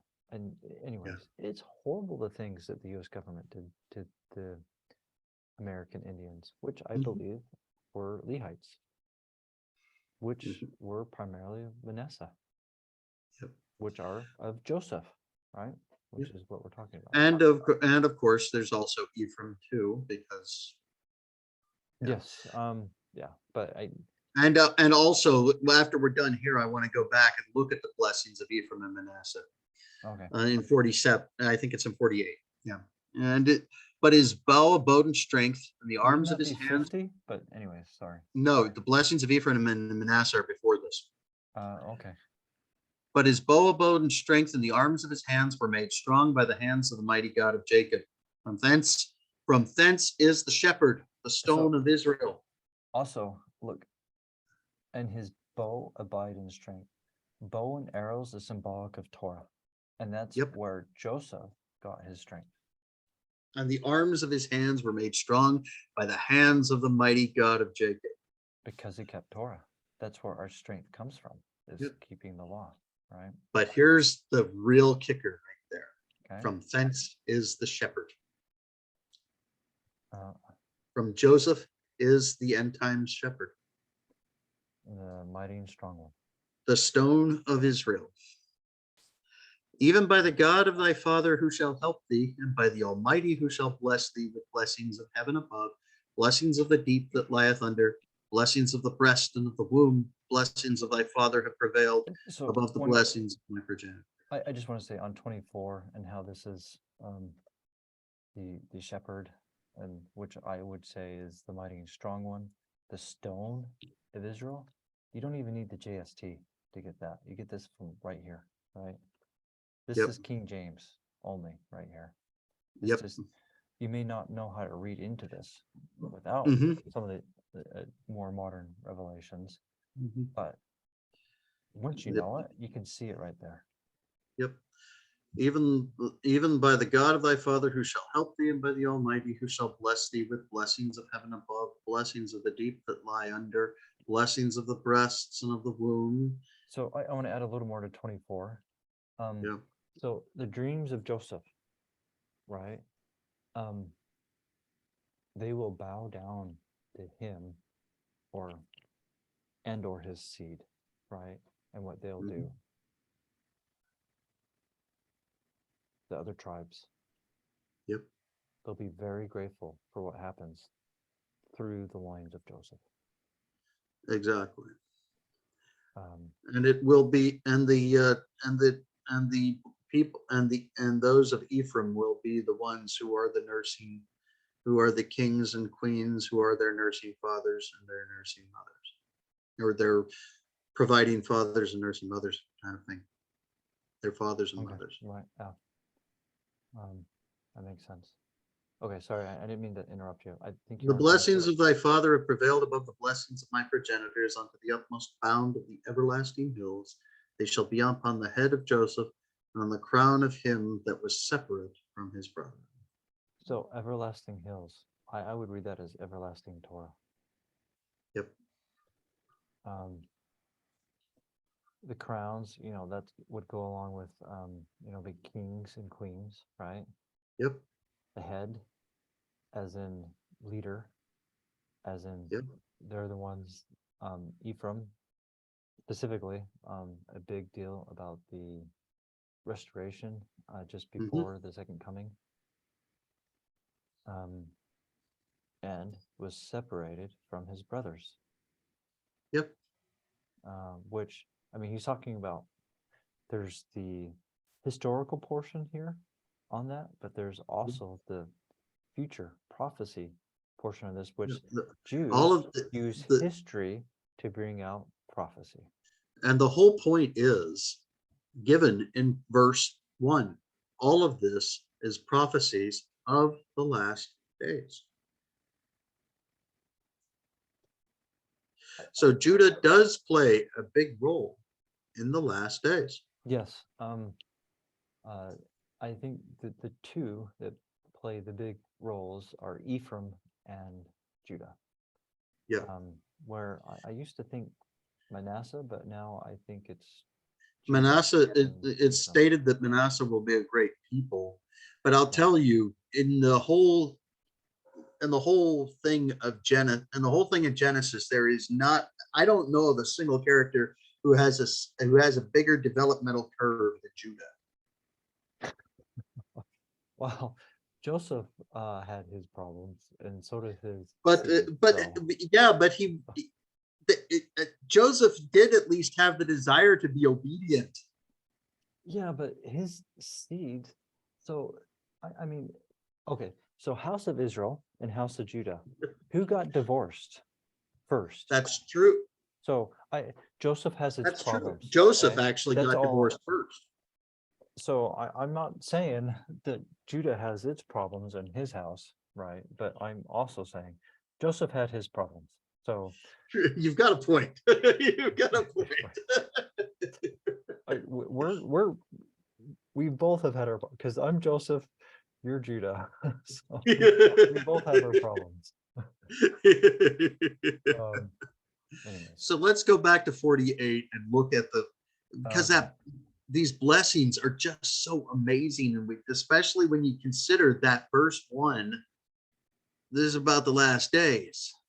sure. Okay. Oh, there's Actually, a lot in 48 actually. there's this whole section here is amazing, 7 through 11. I know there's a bit added in 50, but Mhm. anyways, I don't know 48 off the top of my head. So where do you want to go? Okay, that we'll start verse 5. And now of thy two sons. Okay, you want to read that? Sure. And now of thy two sons, Ephraim and Manasseh, which were born unto thee in the land of Egypt, before I came unto thee in Egypt, behold, they are mine.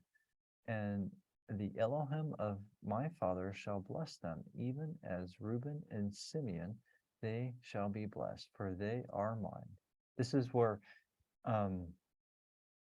Jacob is adopting them.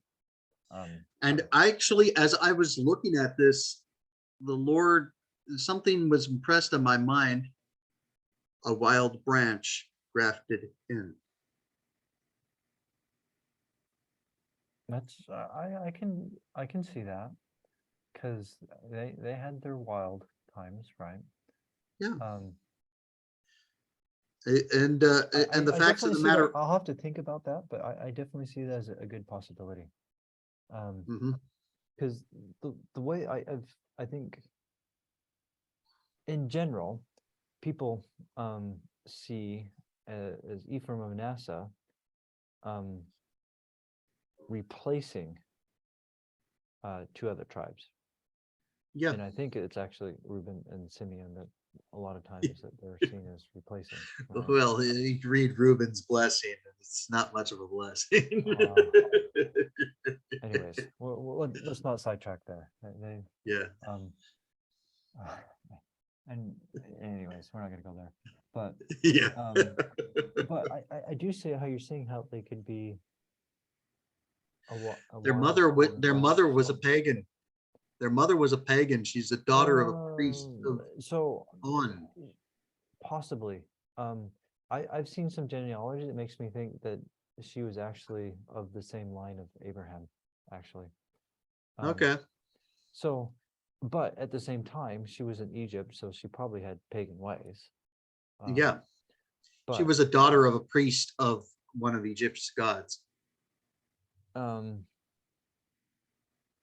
could be. I'd have to go look up it again, but I- I've seen some genealogies that she actually may have come. She was the from- daughter of Potipharah, the priest of On. And Sure, that's sure. according to the Bible. But we'd have to go look. I think that line can actually go back to the same line as Abraham. But Yeah, but that doesn't mean they can't be paid. well, it's just like when you like I just said, she could have had the pagan ways. There's no Yeah. doubt on that. Yeah, but the bloodline's the same. The bloodline might be the same, but the ways are still pagan, which would make them a wild branch. Right. I would agree with that. So, but that is an interesting thought. So anyways. All right. Yeah. Oh, yeah. And definitely, and definitely also interesting is the idea of the genealogy that they actually are connected family and blood wise. That's For also sure. very Though, just on that thought, that could be one of the early, because we talked through Jacob 5 some, not a whole bunch, right? Because we were Right. expounding more, but that could have been one of the early ones, possibly, right? Yeah, exactly. Maybe. Anyways, let's go back. It could be. It could. It could. It's a And the possibility. issue, okay, yeah. You want And me to verse, read? Tell me where you yeah. want me to read. 6? Let's see, and they shall be, therefore, therefore they are called, yeah. So, And thy issue, which thou begettest after them, shall be thine, and shall be called after the name of their brethren in their inheritance in the tribes. Therefore they were called the tribes of Manasseh and Ephraim. Do you want to keep going? Yep, And because Jacob's- that's pretty self-explanatory there. Yeah, I don't see anything. to I do don't with think it for needs, myself. I don't think it needs a whole lot of embellishment. And Jacob said unto Joseph, when Elohim of my fathers appeared unto me in Luz in the land of Canaan, he swore unto me that he would give unto me and unto my seed the land for everlasting possession. Mhm. So so this has the physical, temporal as the actual land, and spiritual as in heaven, right? But anyway. Yep, absolutely. 8. Therefore, my son, he hath blessed me in raising thee up to be a servant unto me in saving my household from death. So this is where he's. And here we have that whole Right. thing of Messiah, the Joseph. Joseph? Messiah. Okay. Yeah, Messiah ben Joseph. Yeah. Uh, Do you want me to read 9? yep. In delivering my people, thy brethren, from famine, which was sore in the land, which actually happened, right? Because there was the 400 years without a full-fledged prophet, right? Mhm. Where I do think the teacher of righteousness helped with that, but I would not say he was full-fledged prophet.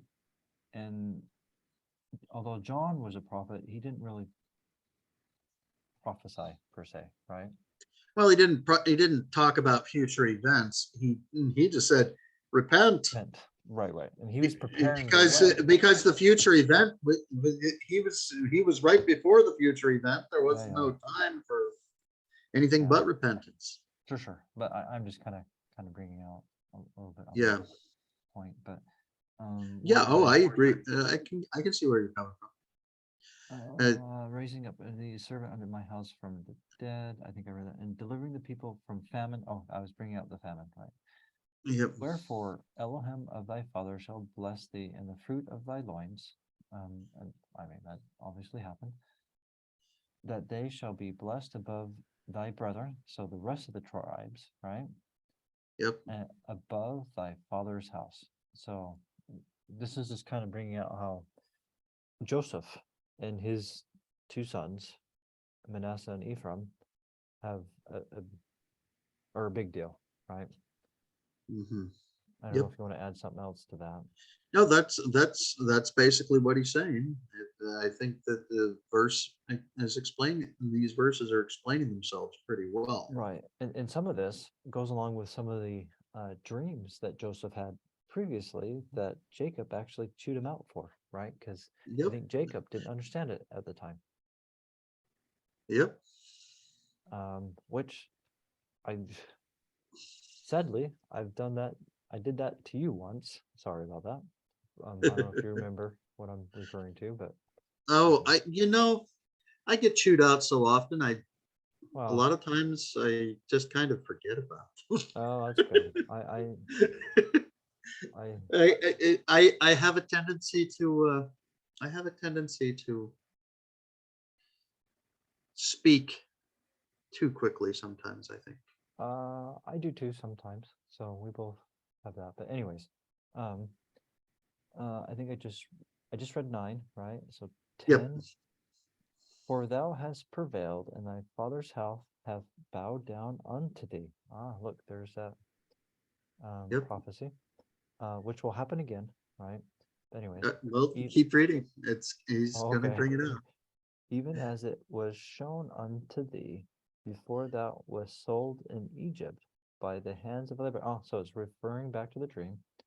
Wherefore thy brethren shall bow down unto thee from generation to generation unto the fruit of thy loins forever. Which, because of what's going to happen, which Joseph's loins, Ephraim, will be the head of it. Yeah. To the point that they'll be talking about the greater second Exodus more than the first. Yes. So that completely goes along with that, right? Yep. For thou shalt be a light unto my people, to deliver them in the days of their captivity, which is coming, Yeah, from well, bondage, to bring salvation unto them when they are altogether bowed down under sin. like on the days of Noah, right? Yep. And Book of Mormon, I think 35 mid-20s brings out this mighty and strong one. Well, so let me preface this a little bit. When Moses was at the water and he separated it, and so deep waters represents chaos, as in the world, and he separated that chaos and took the believers through it. Mm-hmm. But just before he said that, behold, the salvation of Elohim. I don't remember if he said God or Yahweh, but anyways. The salvation of the Lord, he said Yahweh. Okay, so he said Yahweh. But it's also stated that people will talk about that event. Now, when it's talked about in 35 mid-20s, I think off the top of my head, when the mighty and strong one does it, the whole world will see it. Not just talk about it, they will see it. Mm-hmm. That's grander, bigger, right there. Yeah. I mean, even those who are in the Hebrew roots type of movements and believe in the second / greater Exodus, they know it's going to be bigger than the first, and they don't have the modern revelation to kind of help out with some of these points, and so they know it themselves, which Revelation kind of talks about it, which is there's a lot of mirroring to the first Exodus, but anyways. Yep. And also Hosea talks about it. People being brought in from the east and the north and the west and from all directions. Yeah. But anyways, bring them from their bondage, just like happened in the first one, to bring salvation unto them, which happened in the first Exodus, when they are altogether bowed down under sin. Just like in the Only days of Noah. now they're not bound. Now they're not necessarily bowed down under the whip. Now they're bowed down under sin. But this all parallels what has already happened And prophecy about the greater one shows that there are a lot of parallels Yeah. of the second to the first. Yeah, and I just thought that it's amazing to look at, especially when you look at the inspired version and you see that these prophecies have been here almost since the beginning. Well, since the beginning of the covenant, these So- prophecies, this time has been spoken of since the beginning of the covenant.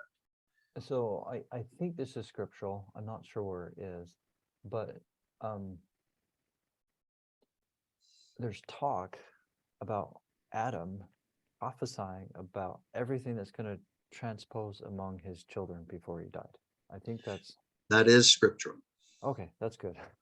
I don't remember where it's at though. He prophesied concerning all his generations, that may be in the Doctrine and Covenants. Okay. Anyways, but so I think that was written down, and I wonder if Moses or those who wrote Torah, at least Torah, which Moses definitely helped with, if not all of it, had access to that. And that probably got lost through time. And that's why I think it was easier for them to correlate the histories to that, because they had access to what Adam gave. Because I would imagine Noah had it. Here's an interesting thing. If you go in the inspired version, or in your Joseph Smith translation, Moses chapter 1, right at the very end, in the inspired version, it's like the foreword. They call it the foreword. Preference, maybe. What's that? Oh, maybe it's this one. This one? Or should I just Yeah. get the Book of Moses? That might be easier. Yeah. Oh, wait, here we go. Revelation given Joseph Smith, June 1830. This is the one.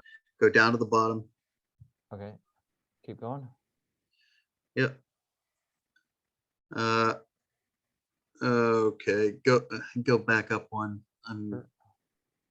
Okay. I'm looking for something specific. Okay.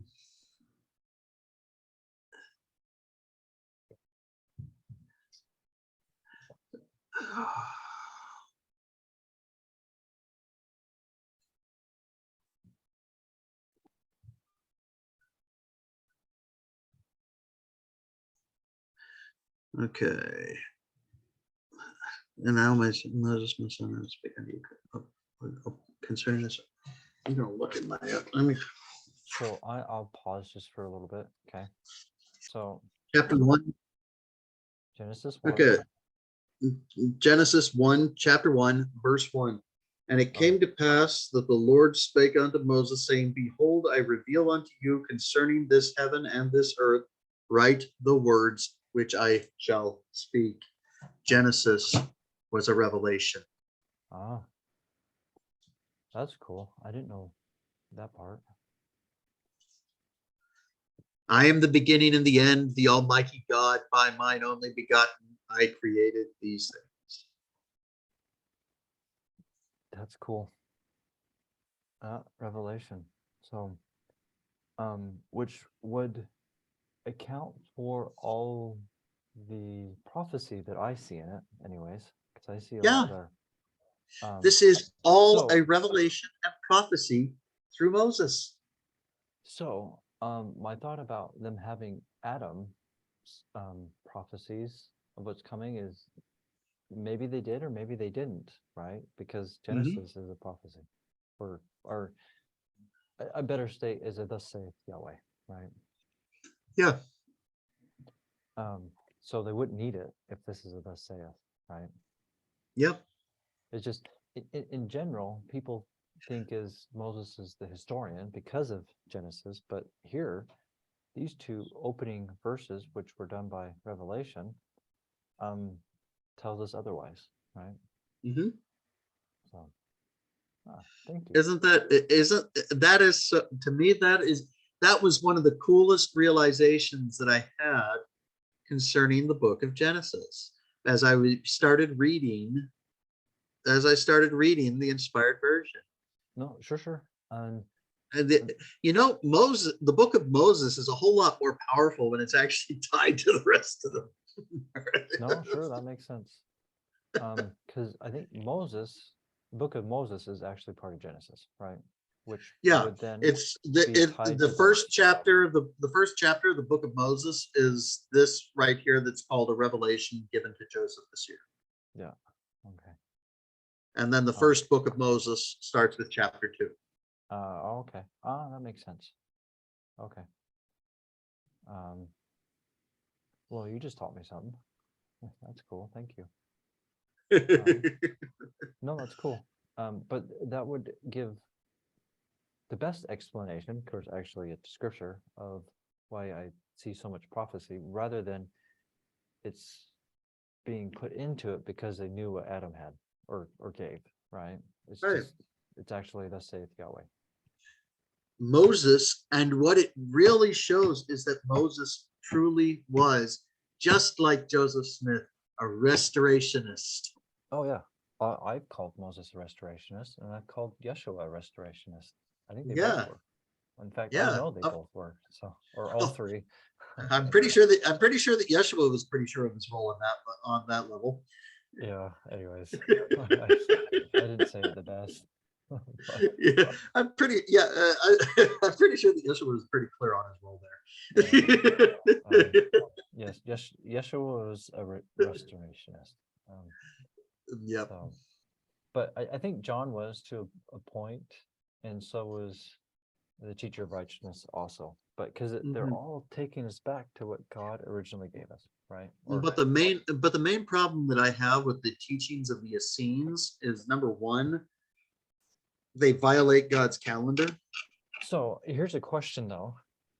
Did that happen with the teacher of righteousness or later? Now that is a good question. I would, and I don't know. I speculate some of their problems happened later, but I don't know. Well, it's as they were trying to differentiate themselves from the mainstream Jews. Right, and I think some of it though, like I think I pointed out yesterday, some of these groups have a tendency to get reclusive when they shouldn't, and which I think happened with the Essenes. Definitely got reclusive, and just like the Restoration, they got reclusive also, and so do Hebrew rooters. They get reclusive also, right? Yeah. Well, it just doesn't make any sense. You have the truth. Well, I think that's where some of the maybe pride creeps in, and and that's what causes it. But anyways, I am a privileged. We are a privileged people. Yada yada yada. Blah blah blah. Yeah, and so I can see how it can happen. Yes, Zach. Yes. But it's a pattern I see with these types of groups, and I think it's because some of the laters get a little proudful about it. So the teacher of righteousness, was he right at the beginning of the Essene movement? I tend to think so, but I'm not an expert in that area. I don't know. I tend to think so. It's just things I've come across. They kind of make it sound like the teacher of righteousness started that group. But just like the Restoration, it got perverted. I think the same thing happened with the teacher of righteousness teachings also. But that's a theory I have, because I mean I wasn't there. Right. It's hard to say. It's hard to say when you're looking back at history who corrupted what. Right. And I'm not passionate enough to figure this one out, to go study the Dead Sea Scrolls to do that. But I mean I do have a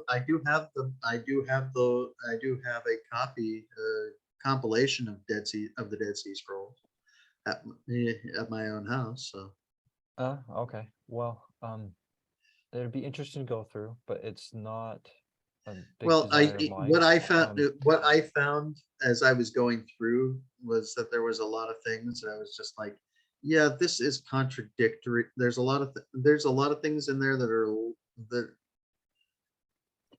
yeah, they have their own oral law that Yeah. they've got, that they wrote down. Yep.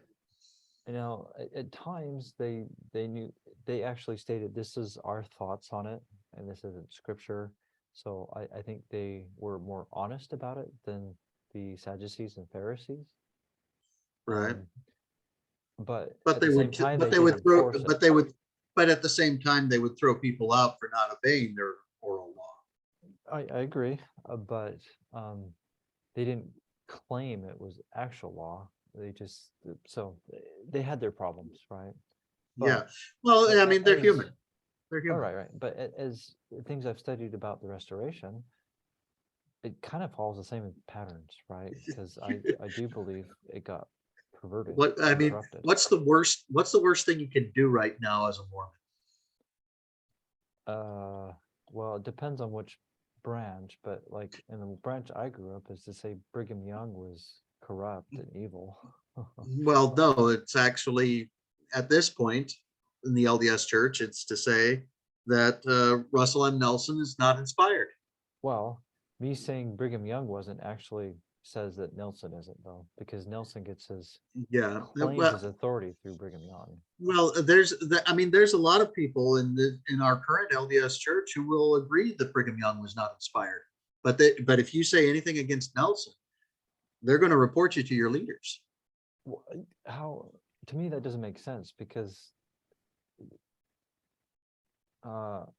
Nelson claims his authority back down to Brigham Young. So, It's a tradition of men. Does it have to make sense? oh, that's true. Very good point, though. I would see some of it is I have a hard time saying this, but they're calling it, their dissonance, where they're trying to, Cognitive dissonance. yeah, I think they're just trying to say, well, yeah, there were some problems in the past, but right now is okay.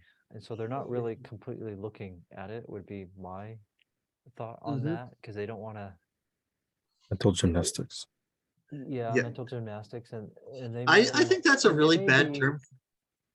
I think that's a saying, really well, I'm bad not term throwing for it. out the baby with the bathwater, but so they're applying Nelson to the baby, right? Instead of Right. other, But where my I apply the Book of Mormon, Joseph Smith, and Yeshua as the baby, right? But yeah, I don't think mental gymnastics is the right word for it, because that mental gymnastics requires actual work and effort. And oh no, you should see some of the justifications. That takes work. that's not what but justification doesn't require work. Not really. It takes All it mental work. requires, what it requires is the extreme desire not to work. Well, Mentally. I would disagree. I think it actually takes some mental work to come up with some good justifications, actually. I've never seen a good one. Well, I've never seen a good justification except for the justification of Jesus Christ. okay, so I agree with you here, okay? Because if it's contradicting the law, for us, it's obviously wrong, okay? But Right. for a group who don't believe in the law, Torah, Yeah. I can understand how some of in their own mind, not in ours, but in their mind, they think they've come up with a good solution. And that does take some Right. work. Yeah. I suppose so. But for me, what it keeps coming down to is, are you interested in finding truth, or are you interested in justifying what you have? Yeah, well, the LDS Church is full of Sadducees and Pharisees, in my honest opinion. But they're doing a lot of justifications. I cannot disagree with you. In fact, they have their own oral law that goes against the written. In fact, Well, on that point, and they contribute to it every 6 months, like clockwork. yeah, I would even say more regularly than that, but those are big times. But No, those aren't oral laws. Those are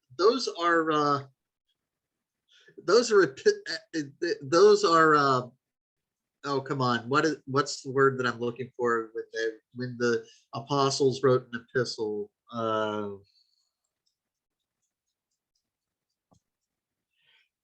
Okay. Those are pastoral ones. Oh. In order for it to be oral, it has to first be spoken. Yeah, well, now they're pushing their prophetic counsel Yeah. phrase. It's bullshit. Anyways, so Pretty much. so I mean, just Book of Mormon here. Yeah. Book of Mormon, right? Which Joseph Smith thought we were to abide, right? Anyway, Oh, therefore, yeah. I command you, my son Helaman, that you be diligent in fulfilling all my words. So this is a father talking to the son, aka follower, like leader talking to a follower. Be diligent in keeping all my words. That you be diligent in keeping the commandments of Elohim as they are written. Well, we wrote it down. Wait. We wrote it down in an email, right? Does that count? I mean, no, this is more going to the scriptures, right? I know. I'm joking. I know you I'm are, joking. but I mean, Yeah. this one, Alma 37 is a prophecy about the breastplates coming back. Yeah, you know. I love that. And that's gonna bring people to repentance. But anyways, even without talking about that part, I mean, we could go talk about word of wisdom. What they're saying is not according to what is written. Exactly. So on the word commandments, you have T in front of it, N. Oh, good eye there. Good catch. Thanks. Good catch. Yeah, thank you for Yeah, that. welcome. You can tell I do that caps myself. That's why the spelling. But thank you. I put effort in this. Sometimes I make some mistakes. Yeah. Mhm. Good catch. Good catch. Good catch. But anyways. And I do, and I love the 8457 Doctrine and Covenants 8457 as that written as written. You know. Yeah, let's go look at that. Let's go look at one that I have published. I have one and a post I'm working on that actually shows more, so you'll like that one more. But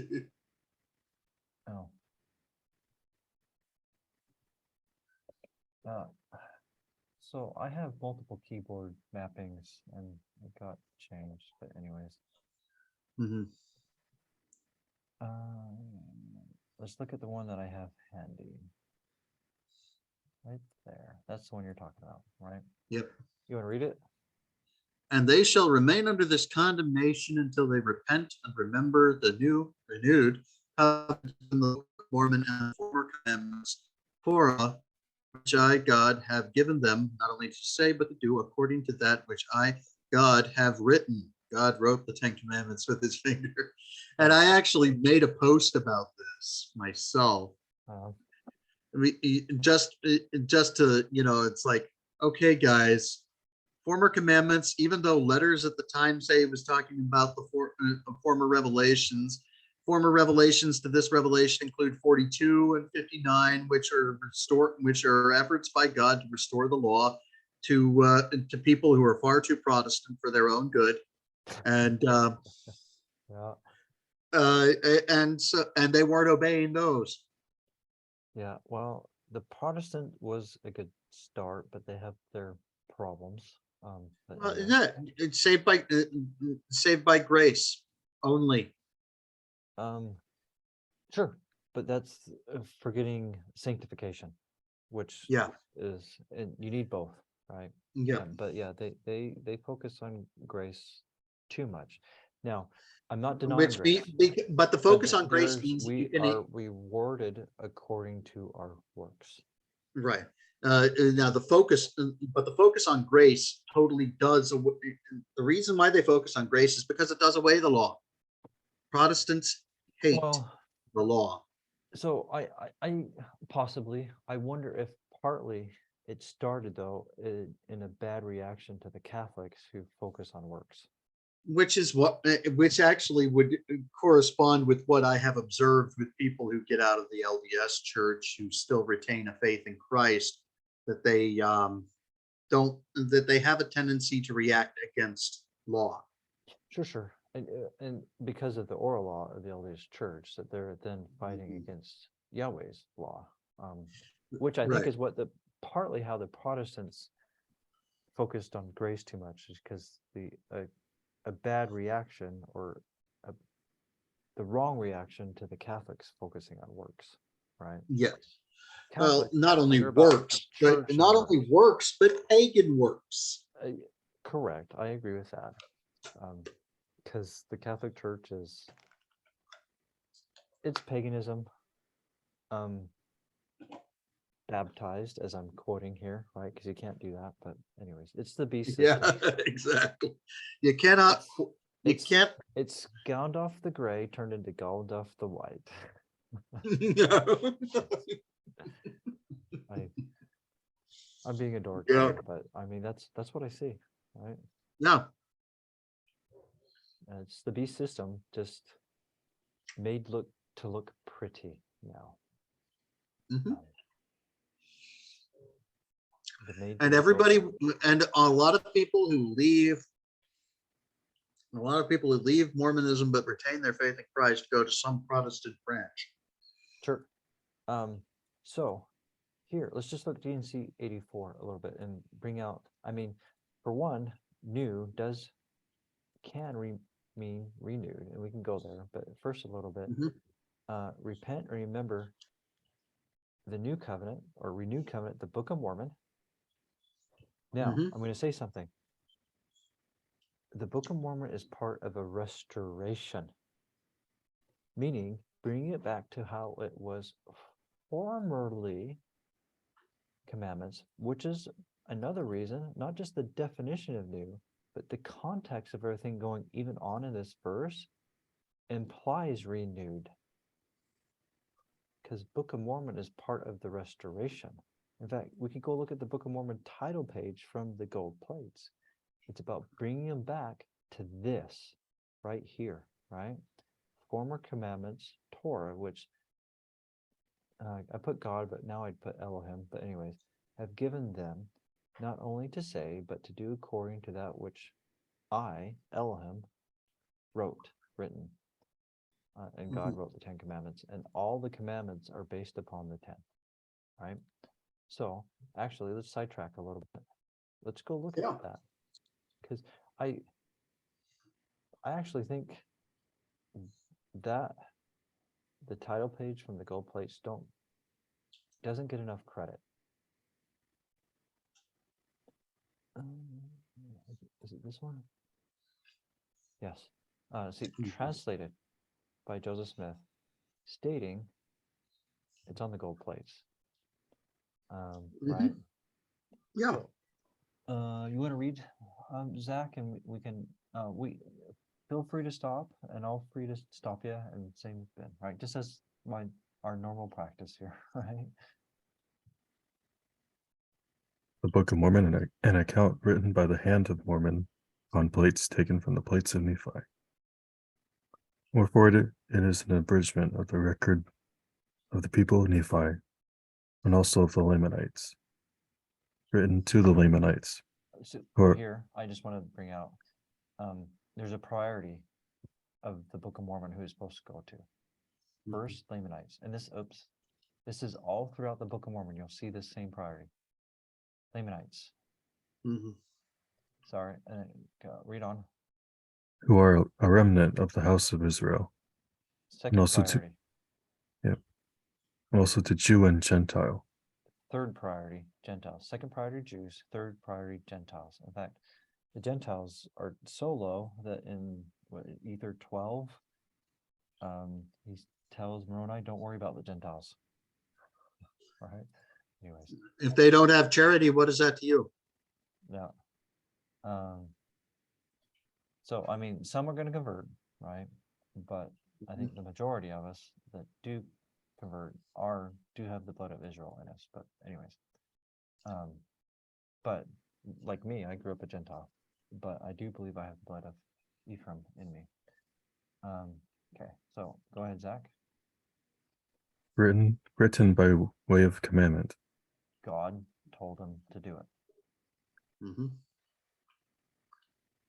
and also by the spirit of prophecy and of revelation. So, prophecy, spirit of prophecy has a couple definitions. One, of the Messiah, right? That's one definition of it. And we get that from Joseph Smith and the book of Revelation. Second one is future events. And it has that all over it. And one big one from me, just to do a shameless plug, King Brigham.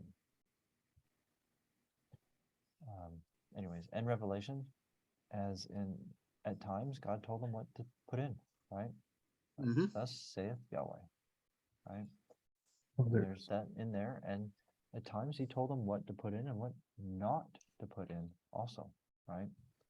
Yep. So I know there's some people out there that thinks the Book of Mormon holds everything. Well, the Book of Mormon itself states that that's not the case, because Yahweh told Moroni and Mormon not to put some things in. And well, the thing is, though, that the Doctrine and Covenants, even in legitimate sections, does in some places state that the Book of Mormon is the fullness of his gospel. So, but Um, gospel, what is the yeah. gospel? Yeah, you've got a point.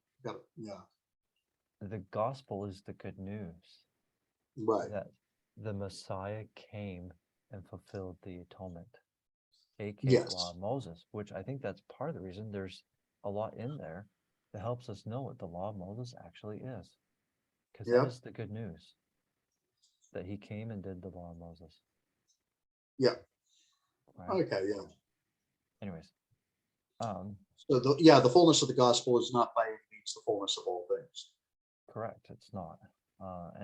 And it's not all his law either. In fact, for the law, it mostly points us back to Torah, right? But Yeah, pretty much.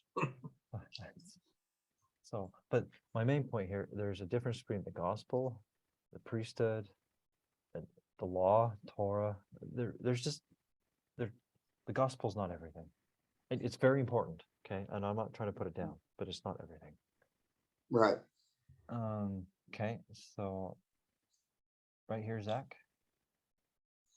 Written and sealed up and hid up into the Lord. So, sealed up, there's a couple things that go along that, obviously. So this is going to be more symbolic here because this is talking about the portion that we actually got, not the sealed portion. Mhm. Because Moroni did the sealed portion, not Mormon, right? Moroni did some of the unsealed, but most of the unsealed that we have today is Mormon, right? And I don't know what percentage is Nephi, right? But anyways, it's those three primarily. But the sealed up is people don't understand it. Really, most people who read it don't understand it. They're trying to look at the Book of Mormon with Gentile eyes and understanding instead of Hebrew eyes and understanding. Right. And they don't see the prophecy in it, as in future events. Right. And they don't see the Messiah in it as much as they should, like Alma 17 and in fact, when they, ministry. in fact, because they're seeing it with Gentile eyes, when they see the Messiah in it, they're seeing the Antichrist, the lawless Messiah. Yeah, I would agree with that because they're reading it from Gentile eyes, though, which is why it's the lowest priority. Yep. Because it's just they've got this grace only mode in them, and which is not of God. And hid up unto Yahweh, like hidden in the earth. It comes out deep, and there's a lot to go with there. And I mentioned a little bit of one, the whale, of everlasting revelation. And even the Book of Mormon, I don't remember where, but the Book of Mormon itself talks about how it will be of great worth forever and giving tons of revelation. Which goes back to the well, right? Anyways, okay, Zach, you want to go here now? That they may not be destroyed to come forth. Yeah. they here is going to be the people. Yes. Well, or it could be the plates too, actually. I could see. It could be, it could be both. Yeah, it could be both. Anyways, if it's the people, it's so that way they'll repent and come into Yahweh's ways. If it's the plates, it's so that way we can have them today, right? But anyway, And so that they literally won't be destroyed by the Lamanites, melted down for gold. yeah, because that was a problem. They were trying to find it. But anyways, Yeah. in fact, some of the or American Indians talk about how they have records that they're embarrassed to admit because they don't know where they're at. Anyways, I'm not making that up. That's really what some of the That's elders fun. say. It is funny though. Okay, there you go. Come forth by the gift and power of God unto the interpretation thereof. Interpretation, as in not being sealed up anymore. God is to help us with the interpretation. Well, and that actually brings me back to the whole idea that the best way, even with the Bible that we have, it's been through thousands of translations and what have you. The best way to interpret it is to allow it through research through a number of translations, preferably on Bible Hub. You can allow it to interpret itself. Yeah, the one thing that's nice about Bible Hub, they have a whole bunch of translations on the left, and then lots of links that you can look at the interlinear and go look at the meanings of the words underneath. And when you do that, you can see how that same word is used in other verses. And so it really helps with the context and meanings. And as you can see, we use it a lot here. I've come to really like that site. Anyways, sealed by the hand of Moroni, which this is where it can be a little tricky on that part, but anyways, and hidden up unto Yahweh to come forth in due time by way of the Gentile. Joseph Smith, he was a Gentile. In fact, later on, we'll get this, it was translated by a Gentile. When Joseph Smith translated this, he was a Gentile. And by the time I would say he became a Hebrew later, but not when he translated. Yeah, there's information out and about which states that there's genealogies which indicate that his mother was actually a Sephardic Jew. Oh, I think he actually had Israel blood in him, to be honest. Yeah. I tend to think he was of Ephraim, actually.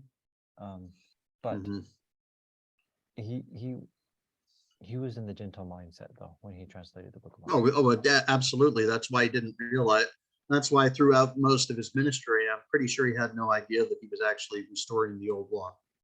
Oh no, I don't think he did. I don't think he did. But anyways, the interpretation thereof. So how to understand this text by the gift of Elohim, which could bring us to in Psalm, I think it's Psalms. My ways are not your ways. And to know his ways, we need to get it from him. That's why it's a gift of Elohim, right? Yep. You want to take a turn reading there, Ben? Sure. An abridgment taken from the book of Ether also, which is a record of the people of Jared, who were scattered at the time the Lord confounded the language of the people when they were building a tower to get to heaven. Okay, so I think a big point here with this record, 2 witnesses. Right. Well, this is actually an additional witness to the revelation that is of the Lord to Moses that we had in Genesis. Right. So this would kind of make it a third, but I mean, just in itself, it has 2 nations, 2 witnesses of what is right and wrong, right? Yep. So, which is to show unto the remnant of the house of Israel what great things the Lord hath done for their fathers. That they may know. Okay, It's actually sorry. a commandment in Torah to remember our history. Yep. Well, I'm which pretty is good. to- I'm pretty good about that. I'm pretty good about history. History's not my strong point, but anyways. No, yeah, but my son Johnny is fascinated with history, and so I end up having to. It keeps me on my toes with it. That's good. Hopefully he just takes it with the correct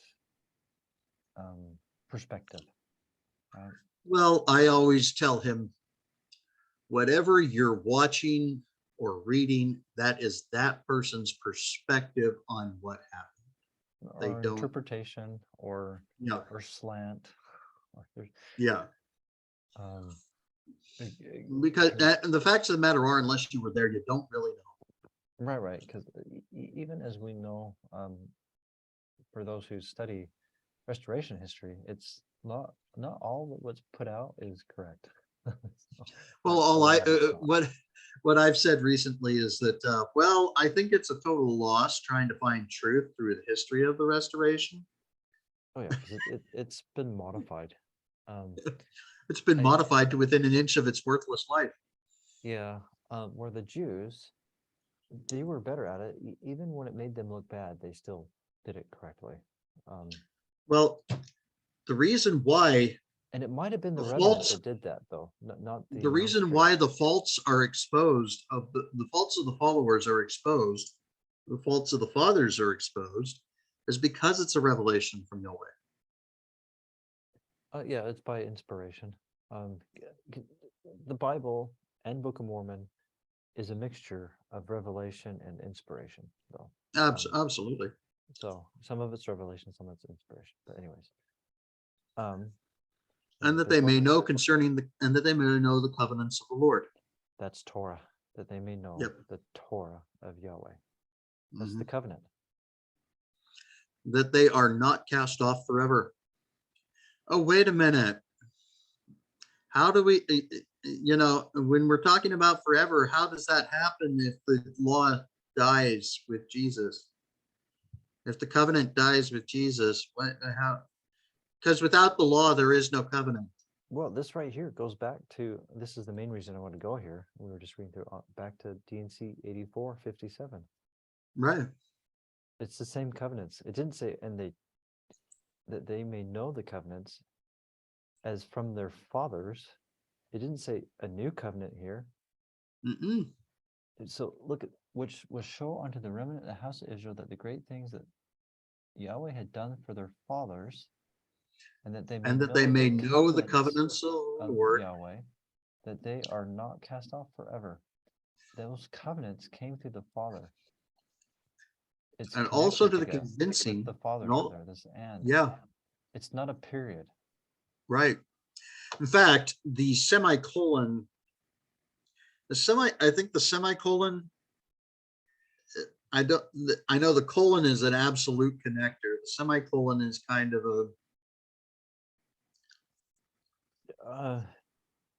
it kind of breaks it a little, but it breaks it more. I don't know the technical definition, but it still relates. It's still related, yeah. Yeah, but my point here is the covenants of the fathers. That they may know. It goes back to Malachi 3 and other places, right? Yep. Right, exactly. They nothing about a different the law from Moses with all of its judgments and statutes. Or through Moses, because it's the law through Moses. With the statutes, because statutes and judgments has to do with Torah. Yeah. Permits and ordinances is the law of Moses that was done away. Anyways, just for people who want to be able to tell the difference when they're reading things, those are two key points for both. But anyways. And also the convincing of Jew and Gentile that Jesus is the Christ, the eternal God. Wait, that he's the eternal Elohim, Father. Because in the Book of Mormon, in the text, it calls him the eternal Father. This is where Elohim and Father go together. I mean, Elohim, God, Father, those are the three that go together. eternal Father, Elohim. manifesting himself unto all nations. And now, if there are faults, they are the mistakes of men. Wherefore, condemn not the things of God, that ye may be found spotless at the judgment seat of Christ. Wow. Condemn not the things of God, people. That includes Just the because man Passover. got their hands on the Bible doesn't mean that it's not the word of God. Sure, it's not perfect. But I'll also say Nothing's perfect. Nothing's even the Book perfect. of Not Mormon, even. as we have it now, is not how Joseph Smith completely translated it, because the printer guy made some mistakes, and at times he looked at the King James Bible instead of the manuscript because it was easier. He was being somewhat lazy, but I don't blame him. I can't go and put punctuation in the text that doesn't have it myself. Well, I guess I could, but it would be really hard. Punctuation is not my strong point. Okay.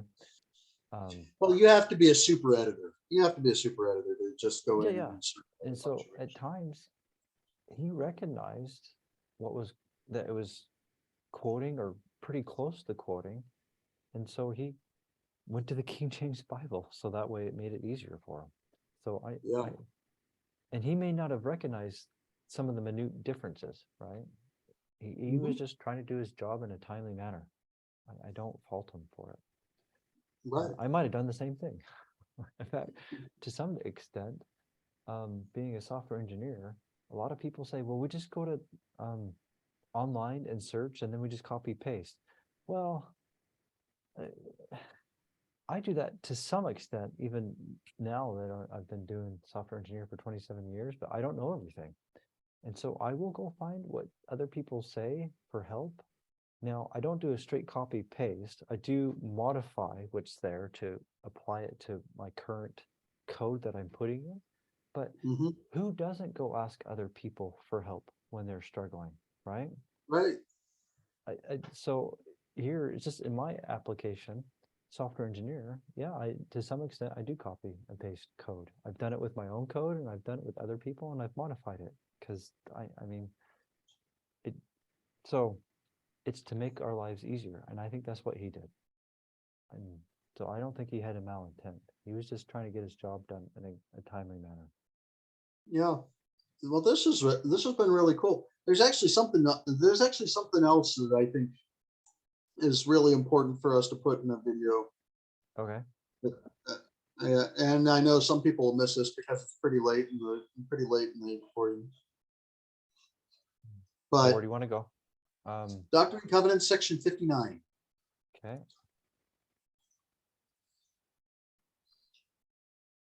Verses 21 through 23. Okay, I'll read it and then you can expound. Okay. And in nothing doth man offend Elohim, or against none is his wrath kindled, save those who confess not his hand in all things, and obey Not just no some man. things, all things. You have to Yeah. confess his hand in all things. In fact, maybe with this I might add something at the end if we have time. But and obey not his commandments. And obey not his commandments. Okay, now we're going to find out what Which those is what was commandments. just kind of stated in the title page, which is scripture, because it's from the gold plates. That's right. So now we're going to go into what constitutes his commandments. Verse 22. Okay, behold, this is according to the law and the prophets. That is the Tanakh, Old Testament. I mean, the law is Torah, and then the prophets is the Old Testament, New Testament, D&C, Book of Mormon, Pearl Great Price. It's all of that stuff, right? And now take a look at that last part. Okay, wherefore trouble me no more concerning this matter. Yeah, We so don't stop even need asking. to ask. We don't even need to ask if we're to obey it, if it's written down In the scriptures. in the scriptures. Not written down oral law, because oral law Right. is written down now. But If it is, scriptures. if it's written in the scriptures, the Bible, the Book of Mormon, legitimate sections of the Doctrine and Covenants, Right. We don't even need to ask God if we should be doing it. Yeah, I agree. In fact, on this, That well, Jesus Christ agrees with you too, by the way. Here in verse 22. Yeah, so one thing I will say, I find it funny. So there's some people who are Hebrew rooters and Book of Mormon believers like I am, but they believe in the oral law. And so they have told me that they've prayed and God told them that they're supposed to put a scarf over their head, which is oral law. It's nowhere in Torah, but they've told me that God told them they need to do that. But when I ask them about tzitz, they're like, oh, God hasn't told me to do that. And so I find it interesting that they're getting answers, and I'll be honest, I think the wrong answer, something that's regarding the oral law, but they won't even trouble or ask God about what's actually in the written law. Because I have a study on this, but Well, all Israel are supposed to wear tzitz, not just the men, yeah. but the women also. Nothing. Well, but let's go back to the beginning here again. And in nothing doth man offend God, or against none is his wrath kindled, save those who confess not his hand in all things and obey not his commandments. And if it's written in the Tanakh, if it's written in the law, it's a commandment direct from Yahweh. Right. I was just going off out. You shouldn't even have to ask. You just do it. Right. And that's because that's what this is saying here. And they think they need to ask, but then they don't. But they asked about something that's actually from oral law. Well, yeah. And they think they got an answer of yes, which is sad. But learn that he who doeth the works of righteousness shall receive his reward, even peace in this world and eternal life in the world to come. And that's the kicker right there. The works of righteousness. Which is defined by obeying, which is to obey his commandments, which is according to the law and the prophets. Yeah. And Guys need to people need to start reinterpreting their New Testament and Book of Mormon with using the Old Testament as the appropriate lens. Correct. And include the DNC, right? And yes. In fact, when you're reading the New Testament, go read it with the JST because it makes some of these tricky ones about the law more clear. Yep. And have in mind that the law of Moses and Torah are different, and Paul loves to call everything a law. There were, I think he invented some laws of bondage, laws of. Yeah. And there's also at times he fights against the oral law also. Yes, so Paul fights against the oral law constantly. Yes, he does. But a lot of people will interpret that as fighting against Torah. It's not. Did you want to say something, Zach? When you mentioned the scarf, like, is that the thing you put over your head, right? Yeah. Because they think there's a false tradition that the women need to cover their heads all the time, and they partly get it from a bad translation of the New Testament. We could go over that some other time. Is it like the covered in the dusty rabbi type thing? Something like that, I don't know. Sorry, say that one more time. Covered in the dust of your rabbi. No, that's something different. I don't know because the dust of the rabbi has to do with the sandals and the feet, not the head. So that one's a little different. But anyways, those are two different things, and they get it from. But I they thought get that justification for it of a bad translation of some stuff from Paul. Yeah, but I thought that was something that was important to get onto a recording, because actually I've had people ask me, well, why didn't God at some point go to Joseph Smith and say, you're supposed to be doing these things? And I say, look at 59:22. 59:21 and 22. Well, and then without that, another good response is how Book of Mormon states Joseph Smith is not going to restore everything. Right, but my point is, the key was given in Doctrine and Covenants, section 59. 21 and 22. I'm just saying they're complementary to each other. Oh yeah, they are. The one that they you are. have and the one I would have done, they complement each other. They don't. they support each other, right? Yeah, they do actually. Yeah, you're right. You're right. So, because in fact, when I did my commentary on that I read to you about Joseph Smith last dream, I bring that Yeah, out, yeah, right? yeah. I didn't know this verse, but I bring that out how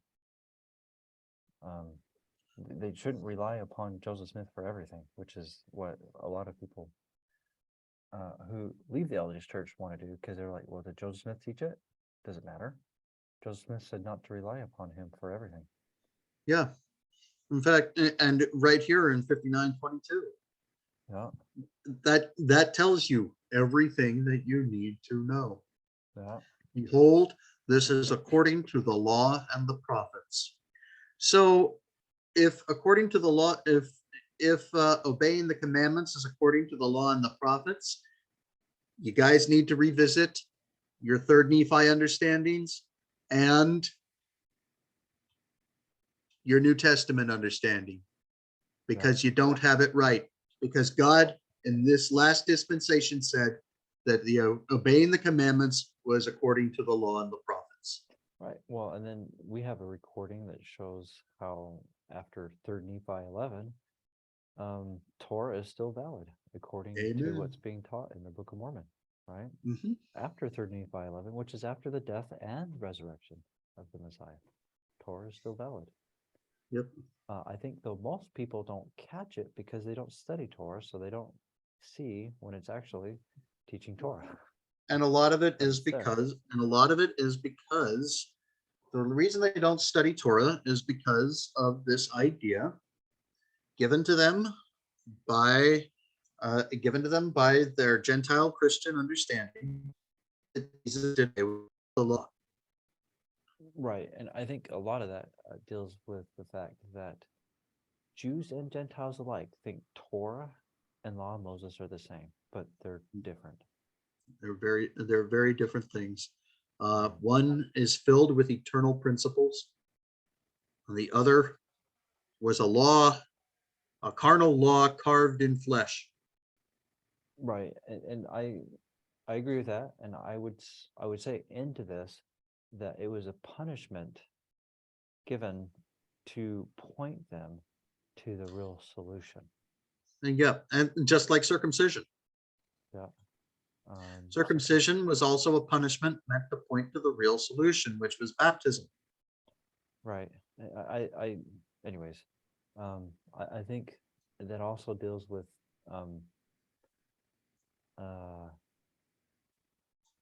using that organ incorrectly also.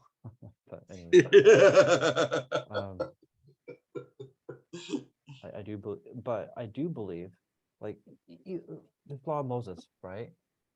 Yeah. They broke the covenant, but in the punishment Yahweh gave them, it was actually teaching them correct things, but it still was a punishment, like I would say circumcision was, because it was done away.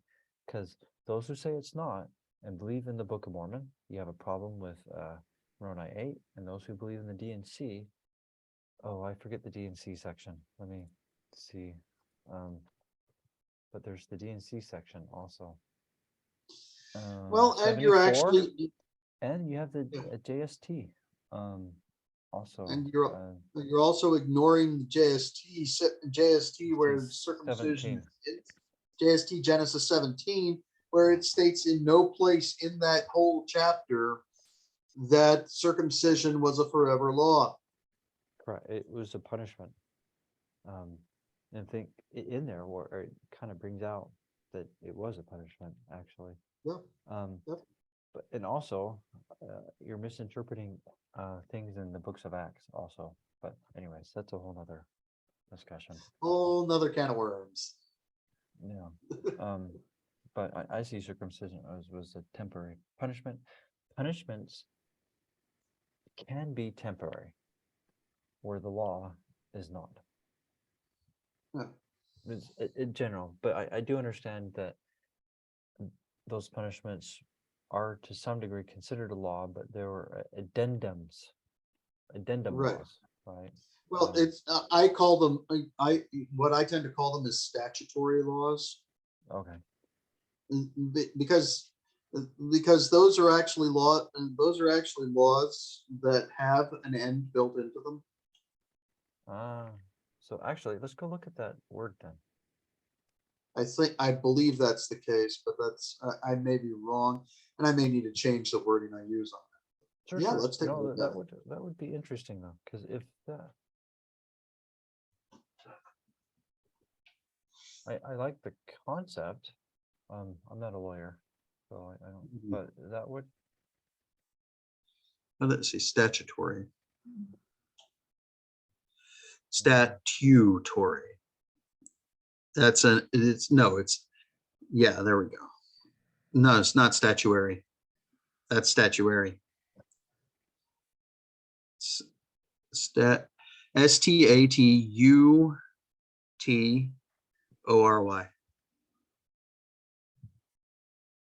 Statutory. Yeah. Enacted by statute, depending on statute for its authority as a statutory provision. Statutory provision or remedy. So, because provision, well, I think is- then this is why I call them statutory, because there's statutory provision. They're a punishment brought on by the law, statutory provision to teach people more about the law. yeah. So, oops. And that's one of the reasons why. Well, that's one of the reasons why I do it. But I may need to find a better word for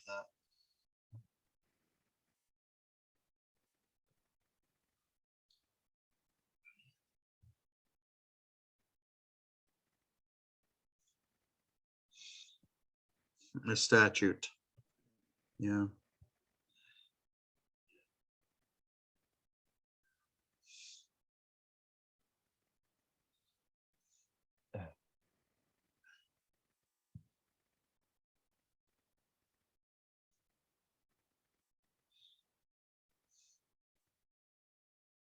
Remedy. REMEDY. Spelling's not my strong point. Okay. All right, let's go look at all of these. An act of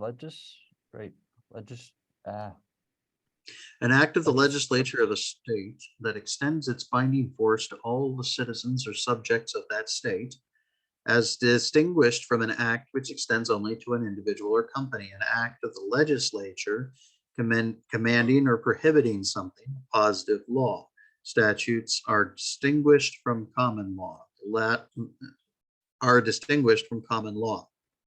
The latter owes its binding force to the principles of justice, to long use, and the consent of a nation. So Former, I would almost wonder the latter, the common law, which that's the common statutes law. are gone, the statutes goes with binding force to principles of justice.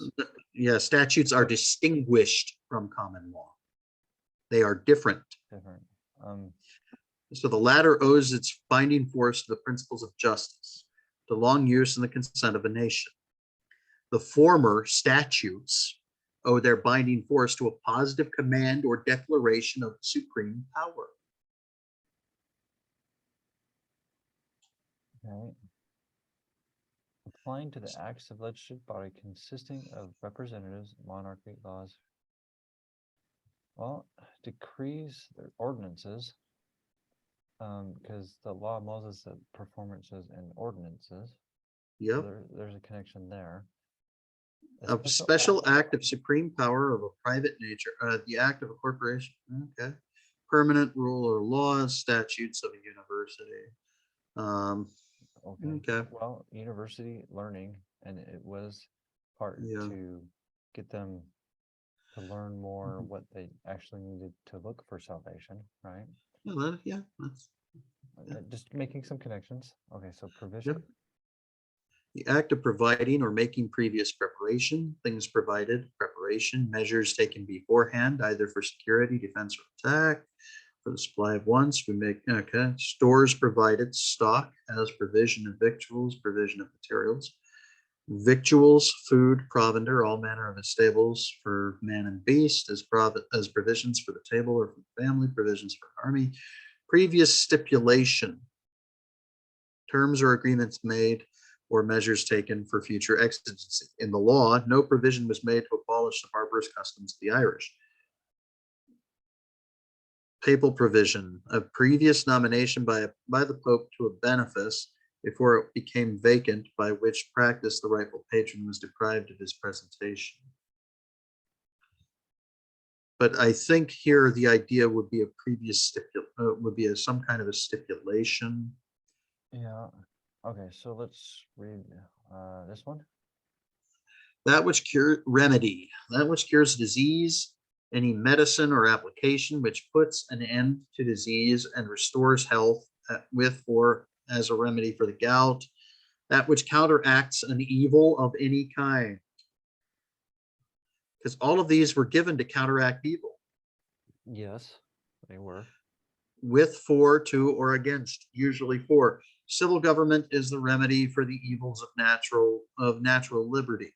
What remedy can be provided for extravagance and dress? The man who shall invent an effectual remedy for intemperance will deserve everything from his fellow man. That which cures uneasiness. Our griefs how swift, our remedies how slow. That which repairs loss or disaster. Reparation. Interesting. In the death of man, there is no remedy. And then there's a verb. To cure, to heal, as to remedy a disease, to cure, to remove as an evil, to remedy grief, to remedy the evils of war, to repair, to remove mischief, in a very general sense. So one thing, looking at these other definitions, I didn't see anything about it being temporary anywhere. Yeah. No, I would agree or say that this is not a legal dictionary here. You're right. So, but anyways, I do agree with the idea that it was temporary, because obviously I've taught that, right? Right. I don't know if Well, it's and the it's best almost like when a judge makes a judgment in a case, that case becomes a part of case law. right. But at the same time, that judgment has a set period. The punishment has a set period, and Yeah, that's why exactly. Yeah. this is where I like the word punishment, because punishments don't have to be eternal. Right. But there could be more of a legal term for that also, and maybe that's what you're trying to go after. Well, because we're talking about the law. Well, and so I'll I'm admit, trying to- it does call it the law of Moses, and so I think your intention is to try to come up with a way that's more legal to show that it's temporary, right? Right. That is I my think that is and my I think that intention. is noble to do that. And I think one time you could go, I think I looked at the word law in one of my posts. I think the eternal round one, I think. I don't know if we want to keep reading, but there was one in here how like it could be added or temporary by extension by a judge or something like that. Let's see.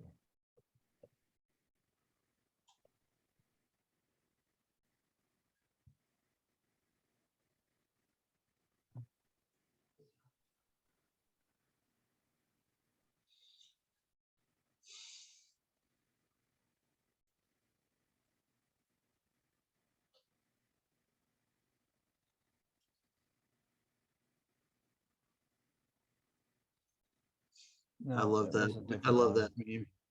Huh? I love that meme. Oh, yeah. Well, that's so interesting. Just to go off the mean, sugar is addictive. In fact, it's more addictive than cocaine, and it also makes it so you don't really taste the real flavors from the food. Yeah. Where salt actually, in contrast to that, and especially scriptural wise, salt actually brings out the natural flavor. Sugar hides it. And sugar goes more along with Satan, actually, because it takes away the flavor, because you don't really taste it. And then actually, the more you eat it, the more you actually crave sugar instead of the real food. Which You're not wrong.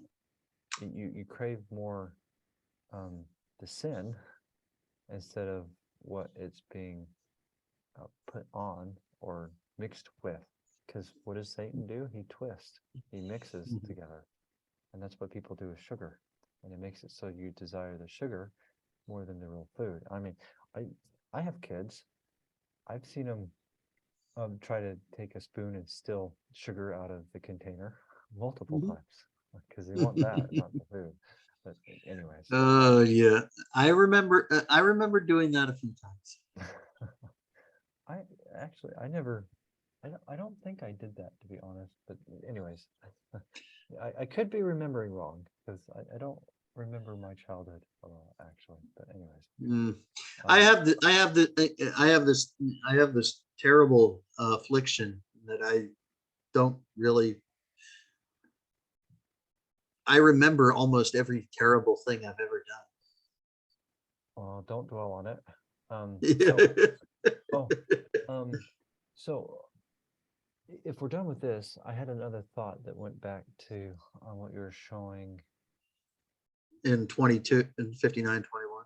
Yeah.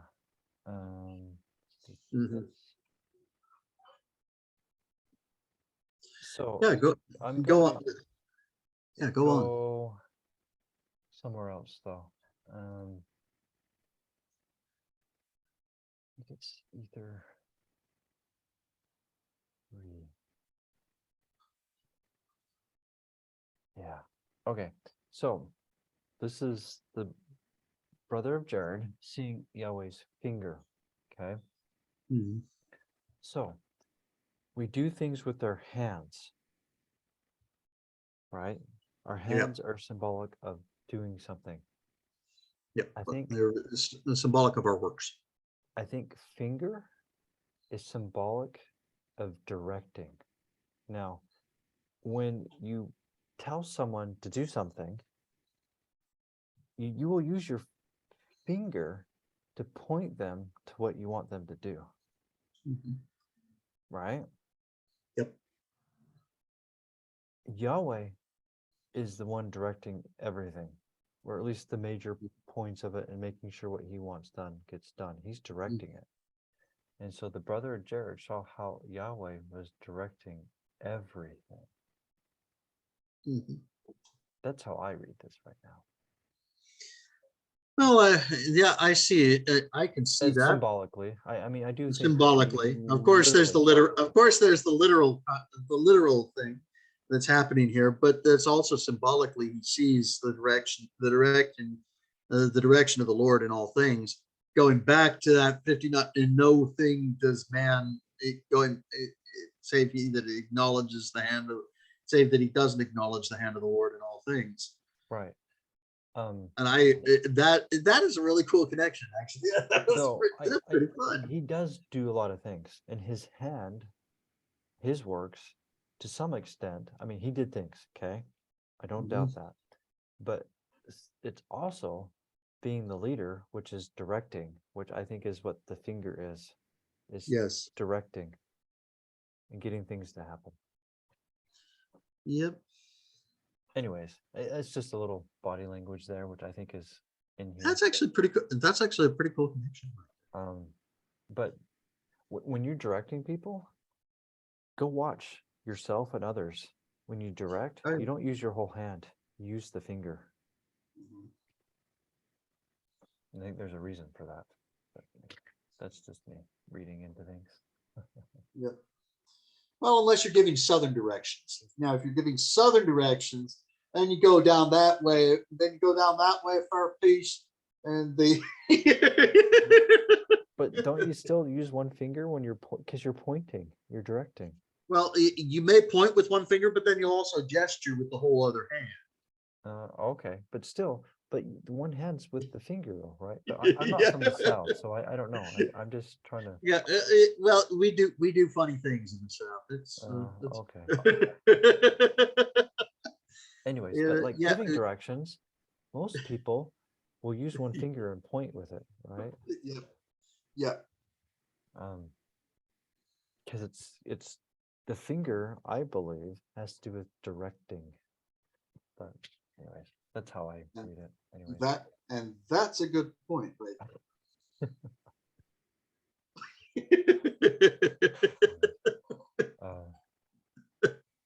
you want to add Somebody anything should- before we close, Zach? Somebody should shoot me at this point.